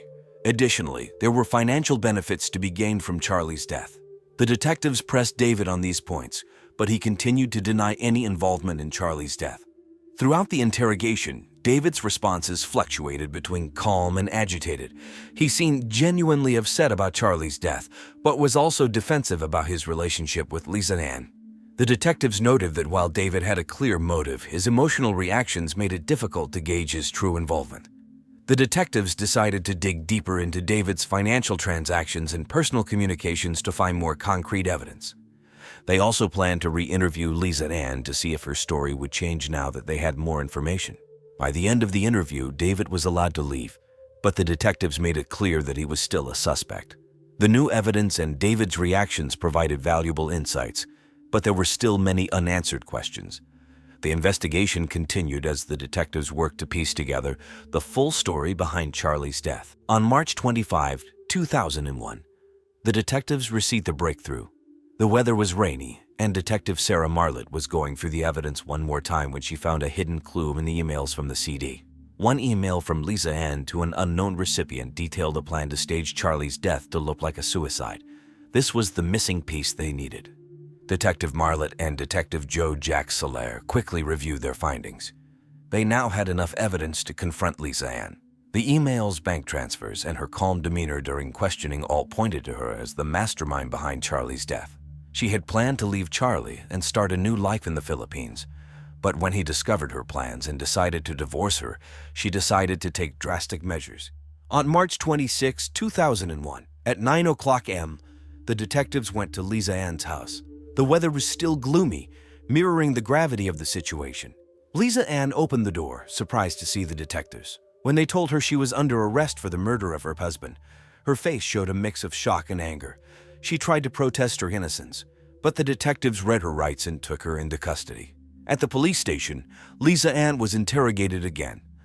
This time, faced with the overwhelming evidence, she broke down and confessed. She admitted that she had planned to kill Charlie to avoid the shame and financial ruin that would come with the divorce. She revealed that she had convinced him to drink heavily the night before, then shot him with a gun in his right hand to make it look like a suicide. The news of Lisa Ann's arrest shocked the community. Charlie's family, especially Jock, was devastated. Jock had never imagined that his sister-in-law could commit such a terrible act. He felt a mix of anger and betrayal, but also a sense of relief that the truth had finally come out. Lisa Ann's arrest also impacted David Palmer, who was questioned again but found not directly involved in the murder plan. He was, however, implicated in the financial schemes and faced his own legal troubles. As Lisa Ann awaited trial, the community of Charlotte tried to come to terms with the tragic events. Charlie's memory was honored by his friends and family, who found some solace in knowing that his death was not in vain and that justice had been served. The trial of Lisa Ann Mabry began on September 10, 2001, in Charlotte. The courtroom was filled with media and spectators eager to see justice served. The prosecution, led by attorney Mark Vila, a determined and experienced 45-year-old, argued that Lisa Ann had carefully planned and executed her husband's murder. Vila presented evidence of the hidden bank accounts, the staged suicide, and Lisa Ann's motive to avoid financial ruin and public shame. The defense attorney, Sula Tabi, a sharp and passionate 38-year-old, countered by painting Lisa Ann as a desperate woman trapped in an unhappy marriage. He argued that Charlie's alcoholism and erratic behavior drove Lisa Ann to make poor decisions, but insisted she was not guilty of murder. Tavi tried to cast doubt on the evidence, suggesting that someone else could have framed Lisa Ann. Throughout the trial, Charlie's family sat in the courtroom, their faces showing a mix of sorrow and anger. Jock Mabry, especially, found it hard to listen to the details of his brother's death and the betrayal by Lisa Ann. Friends and neighbors attended in support, hoping for a just outcome. The jury deliberated for 2 days before reaching a verdict.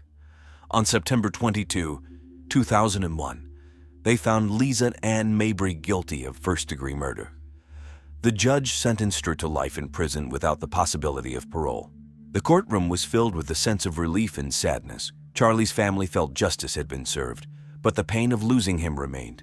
Lisa Ann showed little emotion as the verdict was read. Her once confident demeanor was replaced by a resigned expression. The community of Charlotte reacted to the news with a mix of shock and closure. The trial had revealed the dark secrets behind a seemingly perfect life, and many found it hard to reconcile the charming real estate agent they knew with the convicted murderer. Attorney Mark Vila expressed satisfaction with the verdict, stating that justice had been served for Charlie Mabry. Defense attorney Sula Tabi expressed disappointment but acknowledged the jury's decision. The trial had been intense and emotional, leaving a lasting impact on everyone involved. In the aftermath of the trial, Charlie's family and friends continued to mourn his loss but found some comfort in the verdict. They hoped to rebuild their lives and remember Charlie for the loving husband, brother, and friend he was. The case also left a mark on the community, reminding everyone of the importance of looking beyond appearances and the consequences of deceit and betrayal. After the trial, life slowly began to move forward for everyone involved in the case. The community of Charlotte was still in shock, but they tried to return to their daily routines. Charlie's family struggled to cope with the loss and the betrayal they had faced. Jock Mabry, Charlie's younger brother, was deeply affected by the events. He had to come to terms with his own involvement with Lisa Ann and the impact it had on his brother's life. Jock decided to leave his job as Charlie's assistant and move to a different city to start fresh. He sought therapy to deal with his guilt and grief, determined to rebuild his life. Charlie's parents, who had been heartbroken by the murder, found solace in their remaining family and friends. They set up a scholarship fund in Charlie's name at the University of North Carolina at Charlotte, where he had studied. This helped them feel like they were honoring his memory in a positive way. Lisa Ann Mabry was sent to the North Carolina Correctional Institution for Women. Life in prison was a stark contrast to her previous life of social gatherings and real estate success. She had a lot of time to reflect on her actions and the choices that led her to this point. Despite her efforts to appeal the conviction, her attempts were unsuccessful, and she remained in prison. David Palmer, Charlie's best friend, faced his own consequences. Although he was not charged with murder, his involvement in the financial schemes and the affair with Lisa Ann tarnished his reputation. He lost many clients and friends, and his business suffered.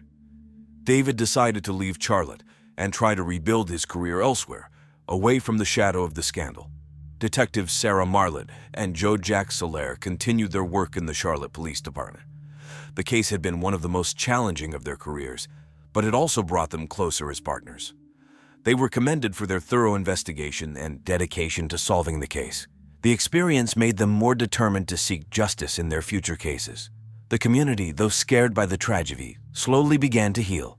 Neighbors and friends supported Charlie's family and each other, knowing that such a devastating event could happen to anyone. The case of Charlie Mabry remained a reminder of the dangers of deceit and the importance of staying vigilant. As the months passed, life in Charlotte returned to a new normal. The memory of Charlie Mabry lived on through the scholarship fund and the stories shared by those who knew him. His family and friends found ways to honor his legacy and move forward, even as they continued to grieve his loss. Johnny Ray Baxter was a 45-year-old man living in Fayetteville, Arkansas. He was a well-known real estate agent who worked for a local company called Ozark Realty. Johnny Ray had a big smile and a friendly personality, which made him popular with his clients and colleagues.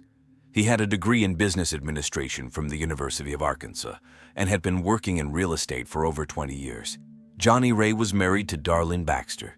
Johnny Ray and Darlene seemed like a happy couple. Johnny Ray was Darlene's second husband. He had a stepdaughter named Lily Adams, who was 18 and in her first year at the University of Arkansas studying psychology. Johnny Ray got along well with Lily, or so it seemed to the outside world. Outside of work, Johnny Ray loved sailing. He owned a small sailboat named Dreamcatcher, which he often took out on Beaver Lake. He enjoyed spending weekends on the water, feeling the wind and the waves. His friends at the local marina remembered him as someone who was always willing to lend a hand and share a laugh. In the days before his death, Johnny Ray was busy with a big property deal. He was working hard to close a sale on a large commercial property in downtown Fayetteville. This deal was very important to him in his career. He was also planning a surprise anniversary trip for Darlene. He had booked a cabin in the Ozark Mountains and bought tickets to see a concert in Little Rock. He even picked out a special necklace from a local jewelry store, Sissy's Log Cabin, as a gift for Darlene. Despite his busy schedule, Johnny Ray made time to visit the local coffee shop, Arsaga's, every morning. He enjoyed reading the newspaper and chatting with the baristas. His favorite drink was a caramel latte. On April 10, 2015, 2 days before his death, Johnny Ray was seen at Arsaga's smiling and talking about his plans for the weekend. He seemed happy and excited about the future. Johnny Ray's life seemed perfect on the outside, but there were hidden troubles. His wife, Darlene, had been acting stressed and worried lately. She had noticed changes in their daughter, Lily, and was suspicious of Johnny Ray's late-night work meetings. Friends and neighbors had started to notice the tension in the Baxter household. On April 12, 2015, at about 7:30 a.m., Johnny Ray Baxter's body was discovered. The person who found him was his neighbor, Michael Everly. Michael was a 52-year-old retired school teacher who lived next door to the Baxters. Darlene had called Michael, worried because she hadn't heard from Johnny Ray since the previous night. She was out of town visiting her sister and asked Michael to check on her husband. Michael knocked on the door of the Baxter house but got no answer. He noticed that Johnny Ray's car was in the driveway, so he decided to try the door. To his surprise, it was unlocked. As he stepped inside, he immediately felt something was wrong. The house was unusually quiet. Michael called out for Johnny Ray but got no response. He walked through the living room and into the kitchen where he saw signs of a struggle, chairs overturned and broken glass on the floor. He followed the trail of chaos to the master bedroom. When he opened the door, he was met with a gruesome sight. Johnny Ray was lying on the floor in a pool of blood. He had been bludgeoned to death with a hammer, which lay nearby, covered in blood. The room was a mess, with blood splattered on the walls and furniture. It was clear that Johnny Ray had fought for his life. Michael was horrified and immediately backed out of the room, his hands shaking. He pulled out his cell phone and dialed 911, his voice trembling as he described what he had found. The 911 operator tried to keep him calm, asking him to stay on the line until the police arrived. The news of Johnny Ray's death quickly spread through the neighborhood. Maple Street was soon filled with police cars, and curious neighbors stood outside, whispering to each other about the shocking event. Local news stations like KRSM and KN2A sent reporters to cover the story, and by noon, it was the top news in Fayetteville. Michael, who had been friends with Johnny Ray for years, was in a state of shock. He had never expected to find his neighbor and friend dead in such a brutal manner. He later told reporters that Johnny Ray was a good man who didn't deserve such a terrible fate. The discovery of Johnny Ray Baxter's body marked the beginning of a complex and tragic investigation, one that would uncover hidden secrets and lead to shocking revelations about those closest to him. The police arrived at the Baxter home quickly after Michael Everly's 911 call on April 12, 2015. The first officers on the scene immediately secured the area, making sure no one entered or left the house. Soon after, Detectives Sarah Mitchell-Kinsey and James Carter arrived to lead the investigation. Detective Sarah Mitchell-Kinsey was known for her sharp mind and attention to detail. At 38 years old, she had solved many difficult cases. Her partner, Detective James Carter, was 42 and had a reputation for his methodical approach. Together, they made a strong team. As the detectives walked through the house, they saw signs of a struggle. The living room had overturned chairs and broken glass. The kitchen had more chaos, with dishes scattered on the floor. When they reached the master bedroom, they were met with a grisly scene. Johnny Ray Baxter lay on the floor, surrounded by a pool of blood. He had been bludgeoned to death with a hammer, which lay nearby, covered in blood. The walls and furniture were splattered with blood, showing the violence of the attack. Detective Mitchell-Kinsey noted the hammer as the murder weapon and ordered it to be bagged as evidence. The crime scene was chaotic and disturbing. The detectives and forensic team took many photos and collected samples. They used gloves to carefully pick up items, making sure not to contaminate any evidence. Blood samples, fingerprints, and the hammer were all collected and sent to the lab for analysis. Outside, neighbors watched as the police worked. The local news stations, KFSM and KN2A, were there too, reporting on the shocking murder. Reporters spoke to neighbors who described Johnny Ray as a friendly and well-liked man. The media coverage added pressure to solve the case quickly. Detectives Mitchell-Kinsey and Carter interviewed Michael Everly, who was still shaken from discovering the body. He described finding the door unlocked and seeing the mess inside the house. His detailed account helped the detectives piece together the events leading up to the murder. By the end of the day, the police had gathered a lot of evidence but still had many questions. Who could have committed such a brutal act? Why would someone want to kill Johnny Ray? The detectives knew they had a difficult case ahead of them, but they were determined to find the answers. The first suspect in Johnny Ray Baxter's murder was his wife, Darlene Baxter. Darlene was 34 years old and worked as an accountant for a local firm called Razorback Accounting. She was intelligent, meticulous, and hardworking. Darlene had a tough past. She became a mother at 16 and worked as a stripper to support herself and her daughter, Lily. Despite these challenges, she built a successful career and was known for her strong-willed nature. Darlene had recently noticed changes in her daughter Lily's behavior and grew suspicious of Johnny Ray's late-night work meetings. Friends and neighbors described Darlene as increasingly stressed and on edge in the weeks before the murder. Some said they heard arguments between her and Johnny Ray. Detectives Sarah Mitchell-Kinsey and James Carter brought Darlene in for questioning on April 13, 2015. Darlene appeared calm but was clearly distressed. She maintained that she had been out of town visiting her sister Nancy in Little Rock. She provided photos and text messages to support her alibi, but the detectives still had doubts. During the interrogation, Darlene spoke about her relationship with Johnny Ray. She admitted they had been arguing more lately, mainly about his work and the amount of time he spent away from home. She denied any involvement in his death, insisting she loved her husband despite their problems. The detectives asked Darlene about the night of the murder. She explained that she had left for Little Rock on the afternoon of April 11 and stayed with Nancy until the morning of April 12. Nancy confirmed this story when the detectives called her. However, it couldn't ignore the tension in Darlene's voice when she spoke about Johnny Ray and the changes she noticed in Lily. The police also searched Darlene's car and belongings for any evidence. They found nothing directly linking her to the murder, but they did find a diary in which Darlene had written about her frustrations and suspicions. These entries painted a picture of a woman under immense stress and emotional turmoil. Despite her alibi, Darlene remained a prime suspect. The detectives continued to look into her past, interviewing friends, family, and coworkers. They hoped to find a motive or any clue that could tie her to the crime.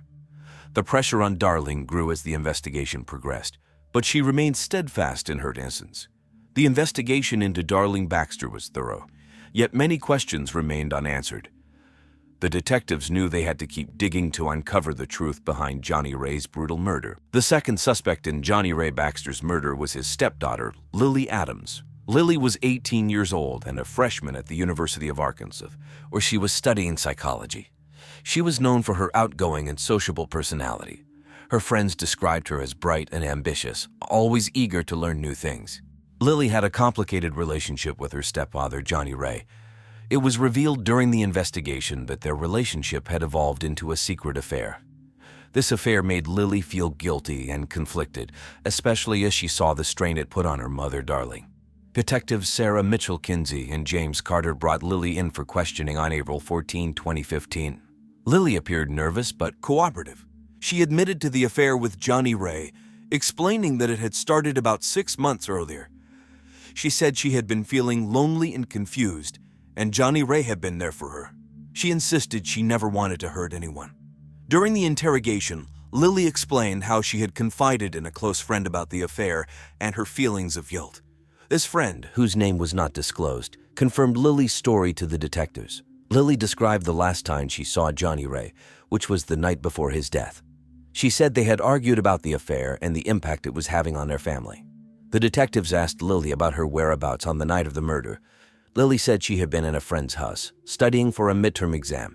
Her friend confirmed this alibi, saying that Lily had stayed there until the early morning hours of April 12th. Despite the alibi, the detectives were suspicious of the emotional turmoil that Lily was going through.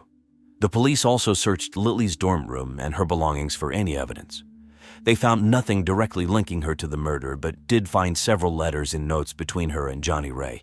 These notes showed the depth of their relationship and the emotional struggles they both faced. Despite her alibi and the lack of direct evidence, Lily remained a prime suspect due to the affair and the emotional tension it created. The detectives continued to interview her friends and classmates, hoping to find any inconsistencies or new leads. The pressure on Lily grew as the investigation continued, but she maintained her innocence and expressed deep regret for the affair. The investigation into Lily Adams was thorough, but the detectives still had many questions. They knew they had to keep digging to find the truth behind Johnny Ray Baxter's brutal murder. On April 17, 2015, 5 days after Johnny Ray Baxter's murder, the police received a significant break in the case. It was a cool, cloudy morning when a jogger discovered a suspicious item in the park near Beaver Lake. He noticed a plastic bag partially buried under some leaves near a bench. Curious, he opened it and found a blood-stained shirt and a pair of gloves. He immediately called the police, and within minutes, patrol officers Karen Lewis and Tom Martinez arrived at the scene. They secured the area and called in detectives Sarah Mitchell-Kinsey and James Carter. The detectives quickly assessed the situation and bagged the items for forensic analysis. The detectives were cautious but hopeful that this new evidence would provide a breakthrough in the case. They brought the items back to the Fayetteville Police Department's forensic lab. Forensic analysts found that the blood on the shirt matched Johnny Ray's DNA.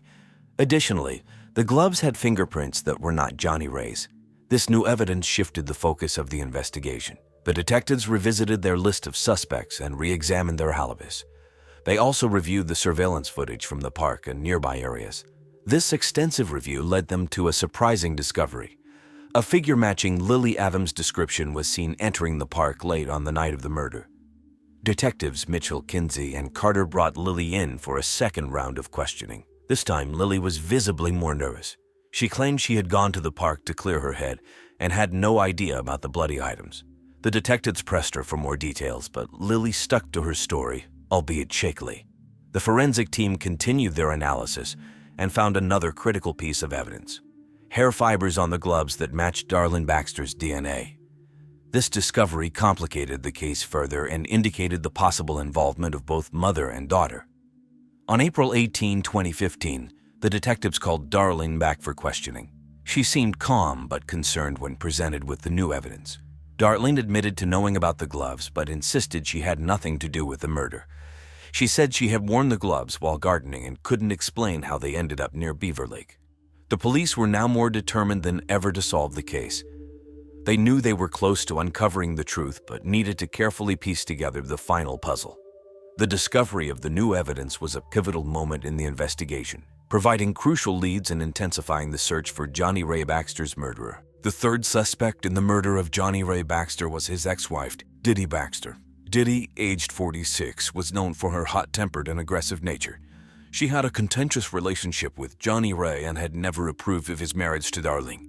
Diddy lived in Fayetteville and worked as a manager at a local grocery store, Harp's Food Stores. Detectives Sarah Mitchell-Kinsey and James Carter decided to bring Diddy in for questioning on April 19, 2015. Diddy arrived at the police station appearing defiant and uncooperative. She had a reputation for speaking her mind and not holding back her opinions. During the interrogation, Diddy admitted that she and Johnny Ray had a rocky relationship. She described their marriage as tumultuous and full of arguments. Diddy expressed her disdain for Darlene, calling her a homewrecker and blaming her for the end of her marriage. However, Diddy vehemently denied any involvement in Johnny Ray's murder. The detectives pressed Diddy about her whereabouts on the night of April 11, 2015. Diddy claimed she was at home, watching TV and drinking wine. She mentioned watching an episode of Dancing with the Stars and going to bed early. There were no witnesses to confirm her alibi, which made the detectives suspicious. The police searched Diddy's home for any evidence that could link her to the crime. They found a few items of interest, including a set of gardening gloves similar to the ones found at the park. However, forensic analysis showed no blood or DNA on these gloves. Despite her alibi and the lack of direct evidence, the detectives continued to probe Diddy's potential motive. They discovered that Diddy had recently learned about Johnny Ray's affair with Lily, which added another layer of tension and potential anger. Friends and coworkers told the detectives that Diddy had been particularly upset and vocal about the affair, calling Johnny Ray a disgrace and expressing her anger to anyone who would listen. The detectives also interviewed Diddy's neighbors, who reported hearing loud arguments coming from her house in the days leading up to the murder. One neighbor, Mrs. Everly, said she heard Diddy yelling about betrayal and lies. Although Diddy remained the suspect, the detectives found it challenging to gather enough evidence to charge her. She was aggressive during the interrogation, but maintained her innocence. The detectives knew they needed more concrete evidence to link her to the crime. The investigation into Diddy Baxter added another layer of complexity to the case, as the detectives worked tirelessly to piece together the events leading to Johnny Ray's murder. On April 21, 2015, the breakthrough in Johnny Ray Baxter's murder case finally came. After days of investigating, detectives Sarah Mitchell-Kinsey and James Carter found a crucial piece of evidence. A surveillance camera from a nearby gas station had captured footage of Darlene Baxter driving toward Beaver Lake late on the night of the murder. This was a significant lead that contradicted Darlene's alibi. Detectives Mitchell-Kinsey and Carter reviewed the footage carefully. It showed Darlene's car, a blue Honda Civic, passing the gas station at around 11:30 p.m. on April 11. This placed her near the crime scene at the crucial time. With this new evidence, the detectives were confident they had found Johnny Ray's killer. On the morning of April 22, 2015, the police arrived at Darlene Baxter's workplace, Razorback Accounting. It was a sunny day, and the local news stations, including KFSM and KNLUA, were already covering the latest developments in the case. Darlene was in her office when the police entered. She looked surprised but remained composed as they informed her of her arrest for the murder of her husband. As Darlene was let out in handcuffs, she maintained her innocence, but the evidence against her was overwhelming. The affair between Johnny Ray and Lily had driven Darlene into a fit of rage. She felt deeply betrayed by both her husband and her daughter. The detectives believed that on the night of the murder, Darlene confronted Johnny Ray. The confrontation escalated into violence, and Darlene grabbed the hammer, fatally striking him multiple times. Darlin's arrest shocked the community. Neighbors and friends couldn't believe that the hardworking, intelligent woman they knew was capable of such a violent act. The news spread quickly, with headlines in the Fayetteville Observer and segments on local news stations detailing the arrest. Johnny Ray's family had mixed reactions. Some were relieved that the murderer had been caught, while others were devastated by the betrayal. Lily was particularly heartbroken. She had lost both her stepfather and her mother in a matter of days. The emotional toll on the family was immense. As Darling was taken to the police station, she continued to deny her involvement. However, the detectives were confident in their findings. The surveillance footage, combined with the forensic evidence and Darling's conflicting statements, painted a clear picture of her guilt. The community of Fayetteville was left to grapple with the tragic events. Johnny Ray Baxter's murder had uncovered deep family secrets and left a lasting impact on those who knew him. The police had solved the case, but the emotional scars would take much longer to heal. The trial of Darling Baxter for the murder of her husband, Johnny Ray Baxter, began on July 15, 2015, at the Washington County Courthouse in Fayetteville. The courtroom was packed with reporters from local news stations like KSSM and KNOA, as well as concerned members of the community. The prosecution was led by District Attorney Robert Stevens, a 45-year-old with a reputation for being tough and relentless in the courtroom. He argued that Darlene's motive for the murder was her discovery of the affair between Johnny Ray and Lily. Stevens painted a picture of a woman pushed to her breaking point by betrayal and emotional turmoil. He presented the surveillance footage of Darlene's car near Beaver Lake, the forensic evidence from the crime scene, and the conflicting statements she had given to the police. On the other side, the defense was led by attorney Michelle Williams, a 39-year-old known for her calm demeanor and sharp legal mind. She argued that Darling was innocent and that the evidence was circumstantial. Williams suggested that someone else could have committed the murder, perhaps out of jealousy or anger. He questioned the reliability of the surveillance footage and pointed out that no witnesses had seen Darling commit the crime. Throughout the trial, Johnny Ray's family sat in the front row, watching the proceedings with a mixture of anger and sadness. Lily, in particular, struggled with the emotional weight of the trial. She had lost her stepfather and now faced the possibility of losing her mother to a long prison sentence. After 2 weeks of testimony, the jury deliberated for 3 days before reaching a verdict. On August 3, 2015, the jury found Darling Baxter guilty of first-degree murder. The courtroom was tense as the verdict was read. Darling showed little emotion, while Johnny Ray's family wept and hugged each other. The local news immediately reported the verdict, and the story was covered extensively in the Fayetteville Observer. Judge Lisa Everly sentenced Darling to life in prison without the possibility of parole. She stated that the evidence clearly showed Darling's guilt and that the crime was a result of intense personal betrayal and anger. The judge expressed sympathy for Johnny Ray's family and hoped the sentence would bring them some measure of closure. The reaction to the verdict was mixed. Some in the community felt justice had been served, while others believed the sentence was too harsh, considering Darling's difficult past and the emotional stress she was under. Johnny Ray's family, however, felt a sense of relief that the ordeal was over and that the person responsible for his death was held accountable. The trial and sentencing marked the end of a tragic chapter for the Baxter family and the community of Fayetteville. The murder and its aftermath had left deep emotional scars, but the verdict provided a sense of justice and a step toward healing. After Darling Baxter's trial and sentencing, life slowly began to return to normal for those involved in Johnny Ray Baxter's tragic murder case. For Darling, now serving her sentence at the Arkansas Department of Correction, life took on a stark routine. She was allowed limited visits from family and friends, with strict rules governing her daily activities. The media coverage surrounding the trial gradually faded, replaced by new stories and events in Fayetteville like the annual Bikes, Blues, and BDQ motorcycle rally. Lily Adams, now 19, returned to the University of Arkansas to continue her studies in psychology. She struggled with guilt and grief over her role in the affair that ultimately led to her stepfather's death.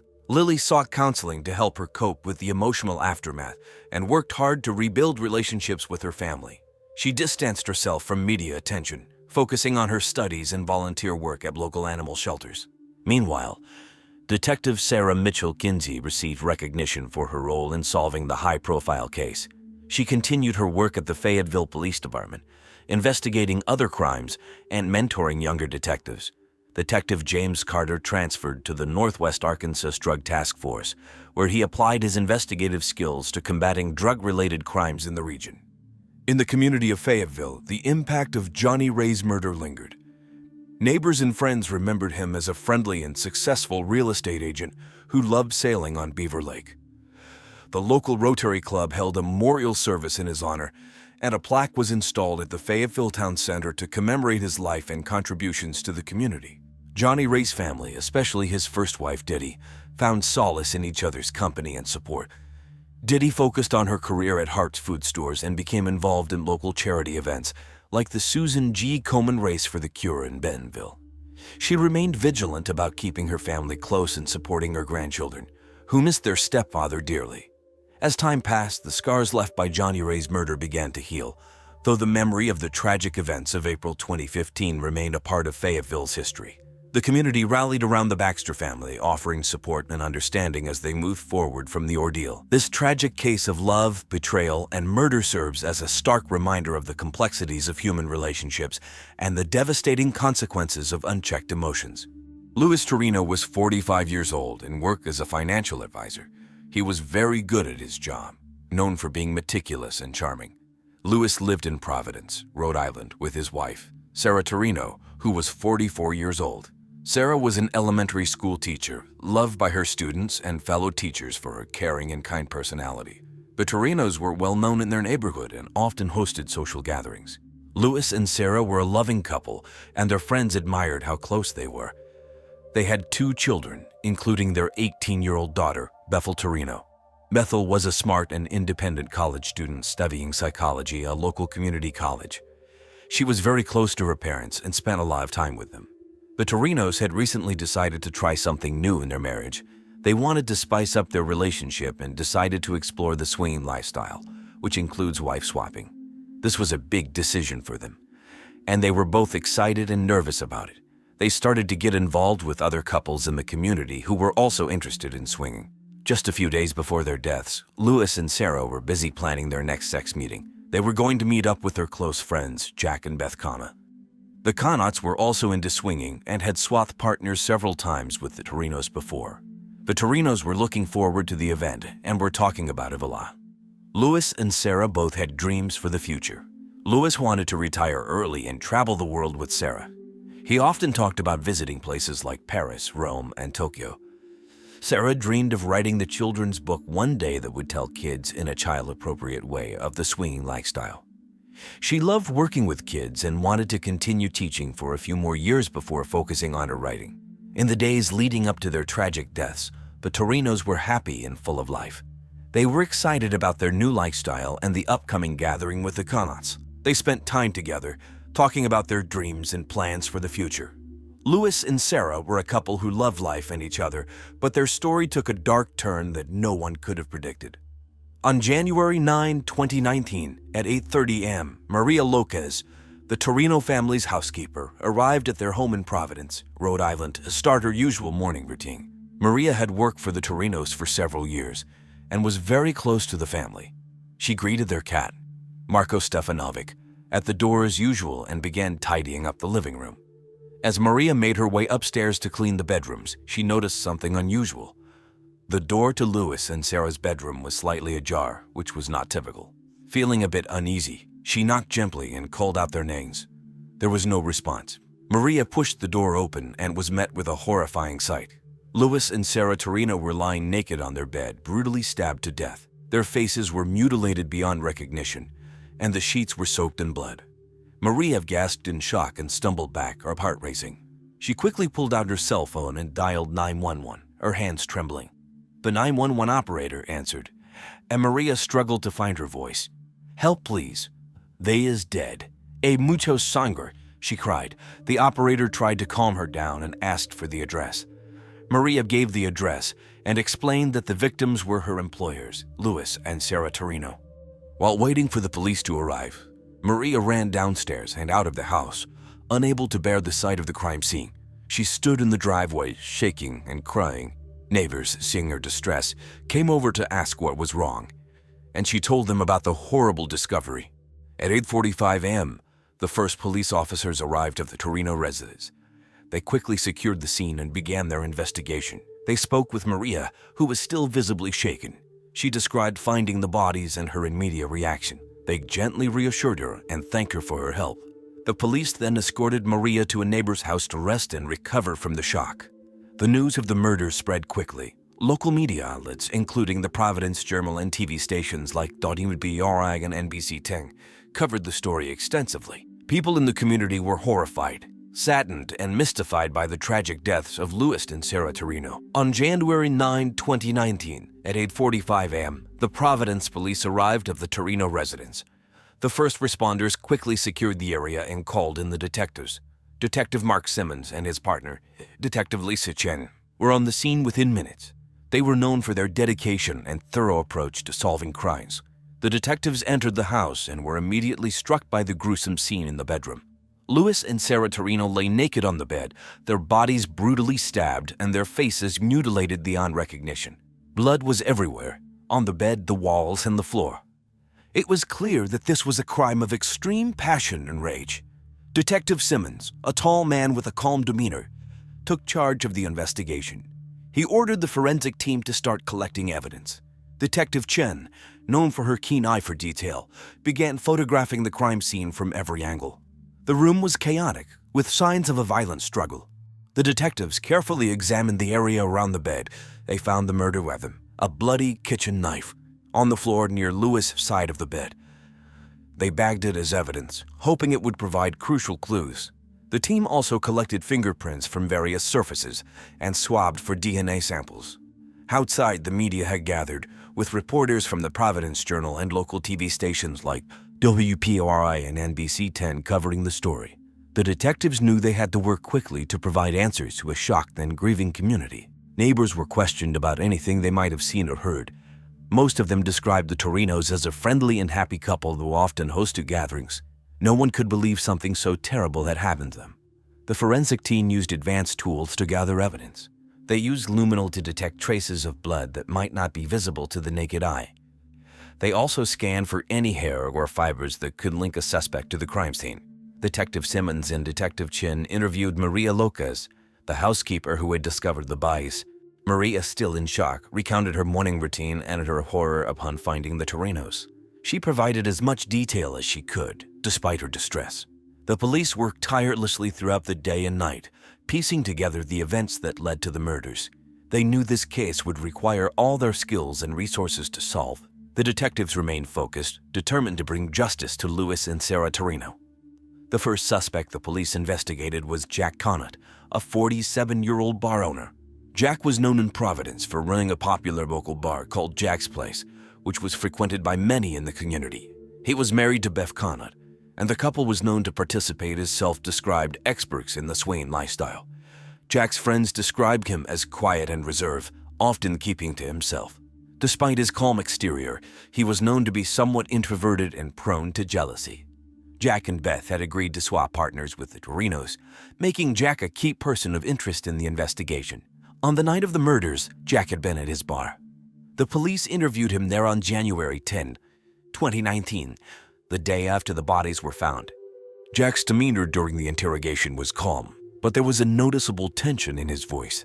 Detective Simmons and Detective Chen questioned Jack about his relationship with the Torinos and his whereabouts on the night of January 8, 2019. Jack explained that he had been at his bar all night, a statement that his employees later corroborated. Surveillance footage from Jack's place confirmed his presence there until closing time, around 2:00 a.m. Despite his alibi, the detectives pressed Jack about his feelings towards the Torinos. They wanted to know if there had been any recent conflicts or tensions, especially given the intimate nature of their relationships. Jack admitted that he sometimes felt jealous of all the sex Beth was having with other people, but he denied any ill will towards Louis and Sarah. The detectives also asked Jack if he had noticed any unusual behavior from Beth or if she had mentioned any plans to meet with the Torinos.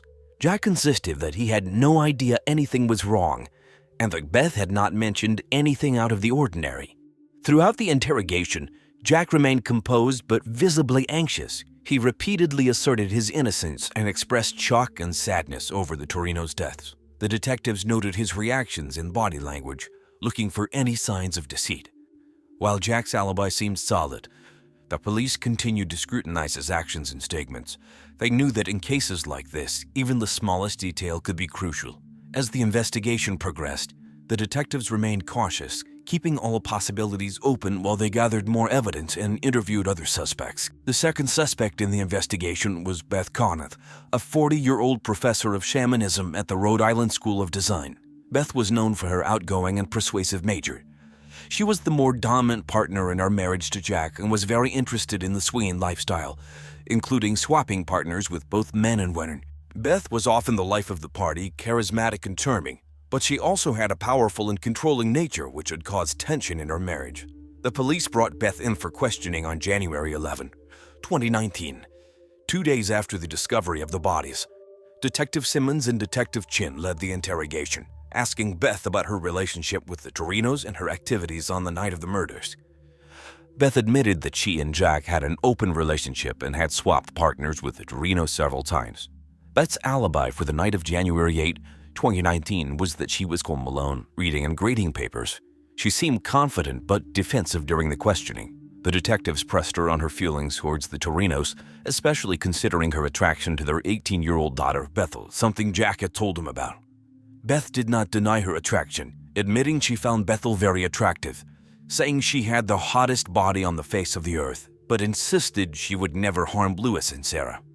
Beth's demeanor during the interrogation was cooperative yet guarded. She explained that her relationship with the Torinos was consensual and that there were no recent conflicts or issues. Despite her confident front, the detectives noticed moments of nervousness, particularly when discussing her attraction to Bethel. The detectives also asked about any tensions or problems in her marriage with Jack. Beth acknowledged that her lifestyle of unlimited sexual freedom sometimes made her husband jealousy, but she downplayed it, saying they had always worked through their issues through shamanistic rituals she had learned.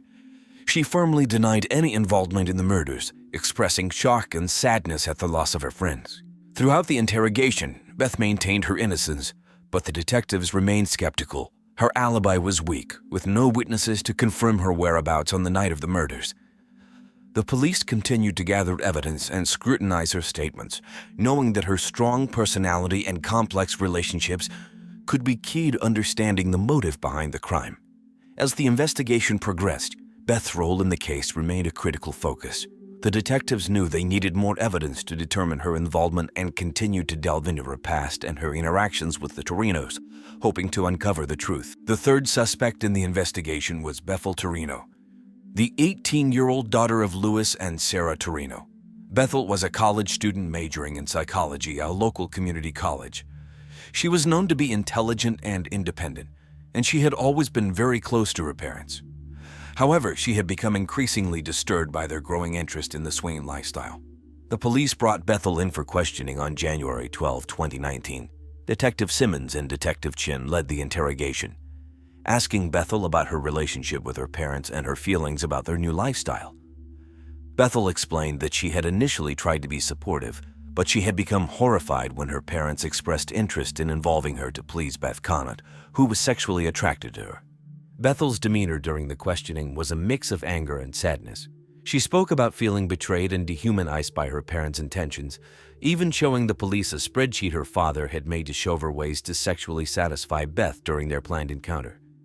She admitted to having arguments with them about their lifestyle, but she firmly denied any involvement in their deaths.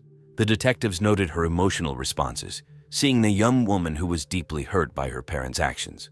The detectives also questioned Bethel about her whereabouts on the night of January 8, 2019. Bethel stated that she had been studying at the local library until it closed at 10:00 p.m., after which she went home and went to bed. Her alibi was partially confirmed by library staff, who remembered seeing her there, but there were no witnesses to verify her activities after she left. As the interrogation continued, the detectives probed Bethel's relationships with the Conants. Bethel expressed strong dislike for Beth Conant, describing her as manipulative and overbearing. She recounted a recent incident where Beth had walked in on her in the bathroom and started taking off her clothes, asking her, "Am I beautiful enough for you?" Something which Bethel felt very uncomfortable and angry. Bethel's emotions ran high during the questioning, but she consistently maintained her innocence. She spoke about her dreams of becoming a psychologist and helping others, a stark contrast to the violent crime she was being questioned about. Despite her strong denials, the detectives remained cautious, knowing that strong emotions and family tensions could be a powerful motive. The investigation into Bethel continued, with the detectives carefully analyzing her statements and looking for any inconsistencies. They knew that understanding her true feelings and actions was crucial to solving the case. Bethel's role in the tragic events of January 8 remained uncertain, but the detectives were determined to uncover the truth. On January 20, 2019, at 9:00 a.m., Detective Lisa Chen received a call that new evidence had been found. It was a cold, snowy morning in Providence, and the detectives were eager for a break in the case. The call came from a jogger who had been running through a nearby park when he stumbled upon something unusual. Under a bush, partially covered by snow, he found a blood-stained jacket. Detectives Simmons and Chen quickly arrived at the scene. The jacket was carefully bagged and sent to the forensics lab for analysis. The detectives spoke with the jogger, who explained how he found the jacket. He seemed calm, but a bit shaken by his discovery. The detectives thanked him for his help and assured him they would follow up on this new lead. At the forensics lab, technicians worked swiftly to examine the jacket. They found traces of blood that matched the DNA of Louis and Sarah Torino. This was a significant breakthrough. Inside one of the jacket pockets, they discovered a crumpled piece of paper. It was a receipt from a local gas station, dated January 8, 2019, at 11:30 p.m., just a few hours before the murders. Detective Chen reviewed surveillance footage from the gas station. The video showed Bethel Torino purchasing gas and snacks. This placed her out and about late on the night of the murders, casting doubt on her alibi. The detectives knew they needed to speak with Bethel again. Bethel was brought in for another round of questioning. When confronted with the evidence, her demeanor changed. She became more defensive and agitated. Bethel insisted that she had gone for a drive to clear her head and had nothing to do with the murders. However, the detectives pressed her on the details, and she struggled to maintain her story. The new evidence also led the detectives to re-examine the crime scene. They found a set of footprints in the backyard that matched the soles of Bethel's boots. This further connected her to the scene on the night of the murders. Detective Simmons and Chen knew they were getting closer to the truth. As the investigation continued, the police remained focused on the evidence. They knew that every detail mattered. The jacket, the receipt, and the footprints were all pieces of a puzzle that they were determined to solve. The detectives worked tirelessly, knowing that justice for Louis and Sarah Torino depended on their efforts. On January 22, 2019, at 10:00 a.m., the police were confident they had found the murderer. After gathering crucial evidence, including the blood-stained jacket and surveillance footage, detectives believed Bethel Torino, the 18-year-old daughter of Louis and Sarah Torino, was responsible for their deaths. Bethel was an intelligent and independent young woman, studying psychology at a local community college. She had always been close to her parents, but had grown increasingly disturbed by their new interest in the swinging lifestyle. The breaking point came when she discovered their plans to please Beth Kana, who desperately wanted to have sex with her. Her father even gave her a spreadsheet showing all the methods she could use to sexually please Beth. Bethel felt disgusted, betrayed, and dehumanized, which led to a heated confrontation on the night of January 8, 2019. On that night, in a fit of rage and desperation, Bethel used a kitchen knife to brutally stab her parents while they slept naked in their bed. The scene in the bedroom showed the intensity of her anger, with their faces mutilated beyond recognition. It was a crime driven by a twisted sense of self-protection and rage. The detectives pieced together the events leading to the murders. Bethel's receipt from the gas station placed her out late at night, contradicting her alibi. Footprints matching her boots were found in the backyard, further linking her to the crime scene. Confronted with this evidence, Bethel's defensive demeanor during the second interrogation raised more suspicions. On January 23, 2019, at 8:00 a.m., the police arrived at Bethel's home to arrest her. Detective Simmons and Detective Chen led the operation. Bethel was surprised and initially resisted, but eventually she was taken into custody. The police read her rights, and she was charged with the murders of her parents. The arrest sent shockwaves through the community. The Torinos were well-liked, and the idea that their daughter was the murderer was hard for many to accept. Friends and neighbors were devastated, struggling to understand how such a tragedy could happen. The victim's family reacted with a mix of sorrow and disbelief. They had lost not only Louis and Sarah, but now faced the reality that Bethel, a beloved family member, was responsible. The arrest provided some answers, but also opened up more questions about what could have driven her to commit such a heinous act. The trial of Bethel Torino began on October 15, 2019, in the Providence Superior Court. The courtroom was packed with media, friends, and family of the victims. The prosecution was led by Assistant District Attorney Rachel Moore, a seasoned prosecutor known for her tough demeanor and relentless pursuit of justice. Moore argued that Bethel's actions were premeditated and driven by a deep sense of betrayal and rage. Moore presented the evidence: the blood-stained jacket, the gas station receipt, and the matching footprints. She called witnesses, including the jogger who found the jacket and the forensic experts who linked the evidence to Bethel. Moore painted a picture of a young woman pushed to the edge by her parents' actions and driven to commit a brutal double murder. The defense attorney, James G. Poker, was a well-respected lawyer known for his calm and composed manner. Poker argued that Bethel was a victim of her circumstances, overwhelmed by her parents' lifestyle and their plans to involve her. He claimed that Bethel acted in a moment of temporary insanity, unable to control her actions due to extreme emotional distress. During the trial, Bethel's demeanor was somber and tearful. She showed remorse and expressed her love for her parents, saying she never meant to harm them. Her emotional testimony moved some in the courtroom, including her remaining family members, who were visibly torn between their love for Bethel and their grief for Louis and Sarah. The victim's family watched the trial with heavy hearts. They struggled with the conflicting emotions of losing loved ones and seeing another loved one on trial for the crime. The community also followed the trial closely, with many people discussing the case in local coffee shops and on social media. On November 5, 2019, the jury reached a verdict. Bethel Torino was found guilty of first-degree murder. The judge, known for his fairness, sentenced her to life in prison with the possibility of parole after 25 years. The sentencing brought a mix of reactions. Some felt that justice had been served, while others believed the sentence was too harsh, considering Bethel's emotional state at the time of the crime. The verdict and sentencing had a profound effect on everyone involved. The victim's family continued to mourn their loss while grappling with the reality of Bethel's punishment. Friends and neighbors tried to find closure in the wake of such a tragic and complicated case. After the trial, life in Providence changed for everyone involved in the Torino case. The community was still reeling from the tragic events and the shocking trial. Bethel Torino, now serving her life sentence at the Rhode Island Department of Corrections, faced a challenging reality. She was housed in the maximum security unit, where she would spend at least 25 years before being eligible for parole. In prison, Bethel struggled with the weight of her actions and the isolation from her former life. She attended counseling sessions and participated in educational programs to pass the time. Her case continued to be a topic of discussion among prison reform advocates and legal analysts. Jack Cunha, Beth's husband, tried to rebuild his life after the trial. He closed Jack's place, the bar he had owned for years, as it had become a painful reminder of the past. Jack moved away from Providence and divorced Beth, deciding to start over in a different city, seeking to escape the memories of the tragedy and focus on his own healing. Beth Cunha continued her life in Rhode Island, but her reputation was forever changed by the events. She remained in the public eye due to her connection to the case, but she distanced herself from the media and the community, trying to move forward while grappling with the impact of the murders. She also took up her dear friend and sexual partner's project of making a kid's book, eventually self-publishing the finished book. Manny the monkey swings from tree to tree to muted reception in 2023. Overall, the case of the Torino family left a deep scar on Providence.